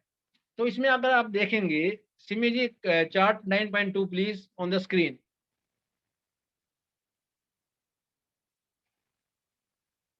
8.2 है, 8.2। Simi, your voice is echoing and I want chart 9.2 on screen, please. कहाँ पर है 9.2? तो ये दिखा रहा है, चार्ट दिखा रहा है कि relative risk of various factors on various disease of outcomes, कि अगर लेफ्ट की तरफ देखें तो रिस्क इवेल्युएशन है, वो 0 से 1200 दिखा रहा है, परसेंट दिखा रहा है, और नीचे हाई ब्लड प्रेशर और कोलेस्ट्रॉल है, स्मोकिंग है और काउज मिल्क के दूध है। तो अगर आप देखेंगे तो काउ का मिल्क है वो हाईएस्ट रिस्क फैक्टर दिखा रहा है, उसमें 1200% तक जो है कैंसर का रिस्क है, और वेरियस फैक्टर और वेरियस डिजीज आउटकम। तो 1200% तक जो जो दूध दिखा रहा है। स्मोकिंग से जो रिस्क है वो लगभग 1000 के आसपास है, 1100 के आसपास है, लेकिन काउ के मिल्क से वो रिस्क जो है 1200% है। और हाई ब्लड प्रेशर और कोलेस्ट्रॉल से जो हार्ट डिजीज का रिस्क है वो सिर्फ 300% के करीब है, और लंग कैंसर से 1100% है, लेकिन काउ के मिल्क से जो रिस्क फैक्टर है वो 1200 से भी ऊपर दिखा रहा है। देख लीजिए आप कि सबसे जो खतरनाक चीज है वो गाय का दूध है, ये हमको चाइना स्टडी बताती है। अब हम आते हैं एग्स के ऊपर। एक एग के अंदर 200 से 200 mg तक कोलेस्ट्रॉल होता है, और जो हमारी रिकमेंडेड डाइट है कि एक दिन में हमें कितना कोलेस्ट्रॉल लेना चाहिए, वो 300 mg की है। तो चाइना स्टडी इस बारे में क्या कहती है, और हार्वर्ड स्टडीज के बारे में क्या कहता है? हार्वर्ड कहता है कि consumption of up to 1 egg per day, एक एग अगर हम खाते हैं, एक अंडा हम रोज खाते हैं, is unlikely to have substantial overall impact on the risk of CHD, congenital heart defects जो होते हैं, और जो स्ट्रोक का रिस्क है आदमी के ऊपर, उसके अंदर जो हेल्दी वुमेन और उसके अंदर है, उनका जो एक एग तक जो कोई प्रभाव नहीं पड़ता है। लेकिन ब्रेस्ट कैंसर के केसेस के अंदर अगर हम जो रिप्रेजेंटिंग 8 प्रोस्पेक्टिव स्टडी, 8 स्टडियां की गई है, 8 शोध किए गए हैं, वो ये सजेस्ट करते हैं possible modest increase in breast cancer risk with egg consumption. अगर एक लेडी एक एग खाती है तो उससे भी उनका, एक अंडे से भी उनका ब्रेस्ट कैंसर रिस्क बढ़ जाता है। और अगर वो 2 अंडे खाती हैं तो अंडे की खपत से, अगर 100 ग्राम अंडे की खपत बढ़ती है तो उनके साथ 22% तक उनका ब्रेस्ट कैंसर का रिस्क भी बढ़ जाता है, जो कि अपने आप के अंदर वेरी स्टनिंग रिविलेशन है, स्टार्टलिंग रिविलेशन। नेक्स्ट 14.1, इस स्क्रीन के अंदर हम आप देखेंगे कि प्रोटीन इनटेक पर डे जो है, एनिमल प्रोटीन और प्लांट प्रोटीन यूएस और चाइना में कितना है। यूएसए के अंदर जो एनिमल प्रोटीन वो लिया जा रहा है 63 लिया जा रहा है, जबकि चाइना के अंदर सिर्फ 6 ग्राम्स लिया जा रहा है पर डे। और जो प्लांट बेस्ड प्रोटीन है वो अमेरिका में 28% लिया जा रहा है, जबकि चाइना के अंदर 60 ग्राम्स लिया जा रहा है। मतलब कितना ऑलमोस्ट अपोजिट है। और इधर हम देखते हैं दोबारा कि यूएस और चाइना का जो है percentage of the total protein, भोजन में जो प्रोटीन का परसेंटेज है, उसमें एनिमल प्रोटीन यूएस के अंदर ऑलमोस्ट 65% है और चाइना के अंदर वो लेस देन, वो 10% के करीब दिखा रहा है। तो मतलब जो एनिमल प्रोटीन चाइना के अंदर ज़्यादा कम खाते हैं, और यूएस में कई गुना ज़्यादा खाते हैं, और चाइना के अंदर प्लांट बेस्ड प्रोटीन बहुत ज़्यादा खाते हैं, और वो अमेरिका में कम खाते हैं। तो जहाँ भी एनिमल प्रोटीन ज़्यादा खाया जाएगा, अमेरिका में ज़्यादा खाया जाएगा, तो वहाँ पर कैंसर के केसेस ज़्यादा हैं और चाइना में कम है। नेक्स्ट स्क्रीन चार्ट 14.2 क्या कहता है, percentage of total protein that comes from animal food. एक नर्सिस स्टडी किया गया था, उनको नर्सिस को एनिमल बेस्ड प्रोटीन दिए गए थे, और यूएस के अंदर जो स्टडी की गई थी, यूएस के अंदर जो चाइना जो एनिमल प्रोटीन दिए गए थे वो 70% दिए गए थे, नर्सिस को ऑलमोस्ट 82% दिए गए थे, और चाइना में लगभग 10% से भी कम दिए गए थे। तो इसमें जैसे जैसे जो है उसका एनिमल प्रोटीन का वो परसेंटेज बढ़ता जाता है, तो जो उनका जो उसका रिस्क ऑफ ब्रेस्ट कैंसर भी उसी हिसाब से बढ़ जाता है। जो जो जो जो मतलब जो नर्सेज थी, उनके ऊपर जो कैंसर का रिस्क था वो लगभग 82% के करीब था, क्योंकि वहां पे सबसे ज्यादा उन्होंने एनिमल प्रोटीन कंज्यूम किया था। Next 14.3 slides please. ये क्या बताता है कि fat intake and breast cancer mortality, जो ब्रेस्ट कैंसर से जो लोग जो मरे हैं उसके अंदर ये दिखा रहा है कि टोटल डाइटरी फैट इंटेक, कितना फैट वो रोज करते हैं, और उनका जो प्रभाव होता है एज एडजस्टेड डेथ रेट कितना है, 1 लाख के अंदर कितने लोग मरे हैं, ये अलग अलग कंट्रीज के बारे में दिखा रहा है। थाईलैंड के अंदर जो इंटेक है, वो थाईलैंड के अंदर जो डाइटरी फैट इंटेक है वो लगभग 1% है, तो वहाँ मरने वाले भी 0 ही है लगभग। एल सल्वाडोर में फैट इंटेक 40% है, वहाँ मरने वाले 0 हैं। फिलीपाइंस में फैट इंटेक लगभग 32 के आसपास है, तो मरने वाले 5 ब्रेस्ट कैंसर से मरने वाले 5 लेडीज। लेकिन जब हम आ जाते हैं नीदरलैंड में, जब हम आ जाते हैं डेनमार्क में, जब हम आ जाते हैं न्यूजीलैंड में और यूके के अंदर, जहाँ पर डेयरी प्रोडक्ट्स एनिमल प्रोटीन का बहुत ज्यादा सेवन होता है, तो वहाँ हम पाएंगे कि वहाँ पर ब्रेस्ट कैंसर से जो मोर्टेलिटी है, डेथ है, वो 25 के करीब आ जाती है, जो कि थाईलैंड में 0 थी। तो ये जो प्रभाव पड़ता है, ये जो टोटल डाइटरी फैट इनटेक का है, जो एनिमल प्रोडक्ट से हमको मिलता है, इसलिए हमारे को एनिमल प्रोडक्ट्स के फैट्स हैं उनको नहीं लेना चाहिए। Dietary fibre only comes from the plant based. Dietary fibre कहाँ से मिलता है, प्लांट बेस्ड से मिलता है, फूड वेजिटेबल से मिलता है और सीरियल से मिलता है। ठीक है, ये हम कर चुके हैं। Simi ji, can we stop it here now? Hello. Yes, we can stop here. क्योंकि अभी काफी बचा हुआ है, वैसे तो अगर 5-7 मिनट होंगे तो मैं कंप्लीट कर दूंगा। ले लीजिए 5 मिनट, कोई दिक्कत नहीं। ठीक है, ओके। तो हम आते हैं कि विटामिन डी के ऊपर क्या प्रभाव, विटामिन डी का हमारे शरीर के ऊपर क्या प्रभाव पड़ता है। One of the most important thing that I am coming to take here is, हाँ, होता क्या है कि बिग मेडिसिन जो है, डाइट एंड कैंसर का क्या रिलेशन है बेसिकली, जो हम ये देखें, जो कलरफुल फ्रूट्स होते हैं, जो रेड ग्रीन येलो पर्पल और ऑरेंज जो फ्रूट के अंदर होता है, they are very tempting and healthy. और उनके साथ अगर वेजिटेबल फ्रूट्स और कलर लेते हैं तो जो उनके जो एक्सेप्शनल फूड बेनिफिट्स हमको मिलते हैं प्लांट बेस्ड डाइट के, फलों के और सब्जियों के, उनके अंदर, फलों और सब्जियों के अंदर एंटीऑक्सीडेंट्स होते हैं, डाइटरी फाइबर होते हैं, विटामिन होते हैं, मिनरल्स होते हैं और माइक्रो न्यूट्रिशंस होते हैं, जो हमको खाना चाहिए और हम लोगों से, विभिन्न प्रकार के रोगों से बचे रहेंगे। डाइटरी रेंजेस, जो लेटेस्ट रिजल्ट जो अमेरिका के अंदर जो फूड एंड न्यूट्रिशन बोर्ड है, 900 पेज की रिपोर्ट बनाई है, वो क्या कहते हैं कि एक एडल्ट को 45 से 60% कैलोरी खानी चाहिए, कार्बोहाइड्रेट्स खाने चाहिए, और 20% जो उनमें से 20 to 35% फैट से लेना चाहिए, और 10 से 35% प्रोटीन से लेना चाहिए।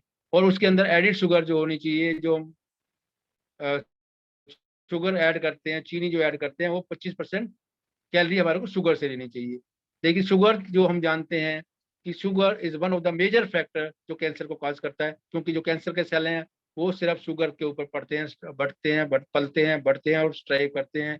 इसलिए कैंसर को, हमको कैंसर के रोगियों को क्या, हमें नॉर्मल आदमी को भी जो शुगर है, नॉर्मल जो प्रोसेस शुगर है, नहीं खानी चाहिए। जबकि जो FNB है, जो food and nutrition board of America है, वो रिकमेंड करता है कि 25% तक आप जो टोटल कैलोरीज हैं वो प्रोसेस शुगर से, एडिड शुगर से ले सकते हैं, जो अपने आप के अंदर बहुत ही ज़्यादा चौंकाने वाला है। तो जो गवर्नमेंट है, जो एजुकेशन है, डॉक्टर्स हैं, वो सब हमारे को क्या, हमें किसी भी हाल के अंदर अवॉइड करना चाहिए। वहाँ पे अमेरिका के अंदर स्कूल के लंच प्रोग्राम चल रहे हैं, 28 मिलियन बच्चों को के ऊपर जो उनको उनको ऊपर जो डेली स्कूल से फीड प्रोग्राम चल रहे हैं, गवर्नमेंट के खाना प्रोवाइड करती है। अगर इसी तरह का खाना उनको प्रोवाइड करेंगे तो खाने के अंदर 25% उनके अंदर 45 से 65% कैलोरीज अगर उनको हम एनिमल बेस्ड फूड से देंगे तो बच्चों बीमार क्या होंगे, क्या प्रभाव उनकी सेहत पे पड़ेगा। और बच्चे, और इसलिए अमेरिका के अंदर जो मैक्सिमम जो कैंसर का जो रेट है वो सबसे ज्यादा है। ये हमको आश्चर्य की कोई बात नहीं है इसके। क्यों? क्योंकि जो ऑफिशियली रिकमेंडेड कंजम्पशन जो पैटर्न है वही कहता है कि 25% तक आप शुगर खाइए, 45% कैलोरीज आप कार्बोहाइड्रेट से लीजिए, 20 से 25% आप फैट लीजिए। मतलब ये जो पैटर्न है ये अगेंस्ट हेल्थ है, is against health, we should not go. Diet and cancer,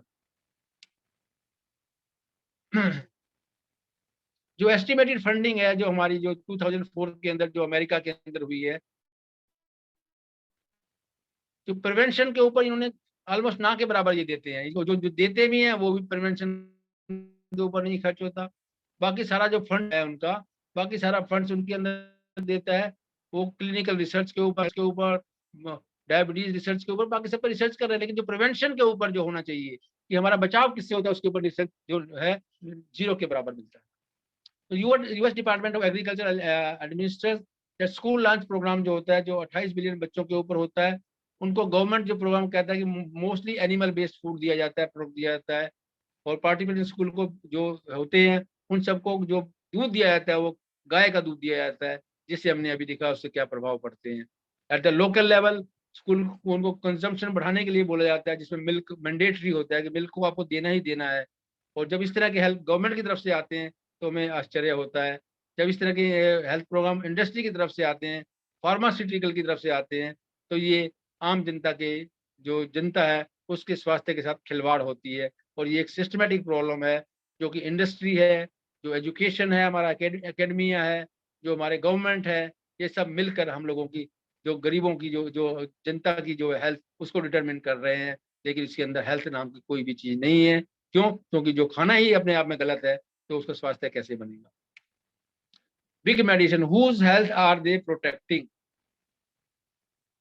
किसकी हेल्थ बचा रहे हैं? वो डॉक्टर की हेल्थ बचा रहे हैं, इंडस्ट्री की हेल्थ बचा रहे हैं, शिक्षा की हेल्थ बचा रहे हैं, लेकिन जो पब्लिक है जिनको बार बार एनिमल बेस्ड फूड खिला रहे हैं, एक डॉक्टर है, एक कार्डियो खिला रहे हैं, उनकी तो हेल्थ की परवाह ही नहीं है उनको। एक कार्डियोलॉजिस्ट है, एक डॉक्टर है, हार्ट सर्जन है, उसको ये पता है कि बीटा ब्लॉकर कैसे देना है, कैल्शियम कैसे देना है, हार्ट के अंदर आपके कैथेटर कैसे डालना है, बैलून कैसे फुलाना है आपके हार्ट के अंदर, और स्टंट कैसे डालना है।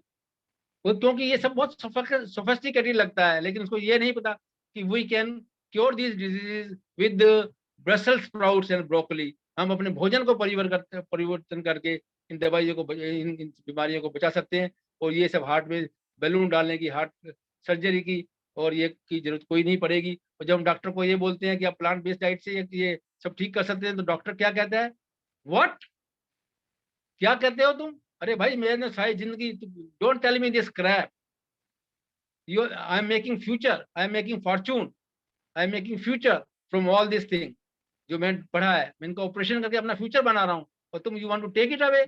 और जब वो आदमी वाकई में, वो डॉक्टर वाकई में आके उस पेशेंट को ब्रसेल्स स्प्राउट से और ब्रोकली से, प्लांट बेस्ड फूड से ठीक कर देता है, तो और वो अनाउंस कर देता है कि मैंने इसको ठीक कर दिया, तो जो 99% जो के लोग करते हैं, वो 1% जो आदमी जो ठीक कर रहा है उसको, तो 99% लोग जो उसको, जो उनके प्रोफेशन में है, जो एक्सपर्ट कार्डियोलॉजिस्ट हैं, वो डिफेंसिव हो जाते हैं। कि कैसे ठीक हो गया आदमी। लेकिन क्योंकि वो 99% है, और जो आदमी बीमारी ठीक कर रहा है वो 1% डॉक्टर है, तो उनको 1% को 99% से लड़ना बहुत मुश्किल हो जाता है, because the numbers are against you, and it is very hard for those 99% look at you in 1% and say yes, he is right, we all are wrong। तो 99% वाले उसको 1% वाले को कभी भी सही नहीं बोलते, और वो अपने आप को सही बोलते हैं और वही करते चले जाते हैं जो वो कर रहे हैं। This situation is very very dangerous, and nutrition training to doctors is minimum. कोई डॉक्टर्स को न्यूट्रिशन की कोई भी ट्रेनिंग नहीं दी जाती है, मिनिमम होती है। और 1985 के अंदर नेशनल रिसर्च काउंसिल ने रिपोर्ट में बताया था कि सिर्फ 21 आवर्स जो होते हैं, 20-21 घंटे हैं, उनकी कुल ट्रेनिंग न्यूट्रिशन के ऊपर डॉक्टर को दी जाती है, और वो उसको न्यूट्रिशन के बारे में कुछ पढ़ाया ही नहीं जाता। और जब उनको न्यूट्रिशन के बारे में नहीं पढ़ाया जाता, तो वो हमारी बीमारियां जो है, पब्लिक हेल्थ बीमारियां हैं, न्यूट्रिशन से जो ठीक होने वाली बीमारियां हैं, ओबेसिटी भी है, मोटापा है, कैंसर है, डायबिटीज है, वो कैसे ठीक कर सकते हैं? वो सर्जरी कर सकते हैं, वो दवाइयाँ दे सकते हैं, लेकिन हमारी बीमारी को ठीक नहीं कर सकते हैं। So let's conclude it here. Part has been remained. We will cover some other time. That's all, Simiji. Thank you very very much, all my friends who are present here. I would like to thank all of you who are present in this meeting, and I hope you really benefited from this. आपको इससे कुछ ना कुछ फायदा जरूर होगा। अपने habits को चेंज करिए, अपने जो एनिमल बेस्ड फूड से प्लांट बेस्ड फूड खाइए, और न्यू डाइट सिस्टम को फॉलो करिए। आपके स्वास्थ्य में आश्चर्यजनक परिवर्तन आएंगे। Thank you, friends. Thanks a lot, very, very much, every one of you. Thanks a lot, Ashok जी। बहुत ही अच्छे से आपने एक्सप्रेस किया है। बहुत अच्छी। और एक क्वेश्चन जो काफी ज्यादा आ रहा है कि कौन सा प्रोटीन, हमें प्लांट प्रोटीन के अंदर कौन सा प्रोटीन इंपॉर्टेंट है और कितना लेना चाहिए। कितना तो मैंने बता दिया बॉडी वेट के हिसाब से, बट कौन सा प्लांट प्रोटीन बेस्ट है उसके बारे में थोड़ा बता दीजिए। देखिए, सारे प्लांट बेस्ड प्रोटीन है, अच्छे हैं, लेकिन उनकी मात्रा 20% से ज्यादा नहीं होनी चाहिए हमारे डाइट के अंदर। कोशिश करिए कि गेहूं की मात्रा, जो गेहूं का जो प्रोटीन है, कम लीजिए, क्योंकि गेहूं के अंदर तीन चीजें होती हैं बेसिकली। गेहूं के अंदर ग्लूटेन होता है, गेहूं के अंदर लैक्टिन होता है, और गेहूं के अंदर कार्बोहाइड्रेट्स होते हैं, और तीनों चीजें हमारे को नुकसान करती हैं। और जो गेहूं आ रहा है वो हाइब्रिड आ रहा है, तो उसको अवॉइड करना चाहिए हमारे को। बाकी जो प्रोटीन, प्लांट बेस्ड प्रोटीन से, जो फल सब्जियों से भी हमको प्रोटीन मिलता है, उनको खाइए, वो ज्यादा फायदेमंद होगा हमारे लिए। Any more questions please? नहीं, बस यही है। Okay, friends, thank you very much. Thanks a lot. Salute to all of you who are present here. Thank you. Thanks for your precious time. Thank you Stay so healthy, much. stay blessed, and God bless you all.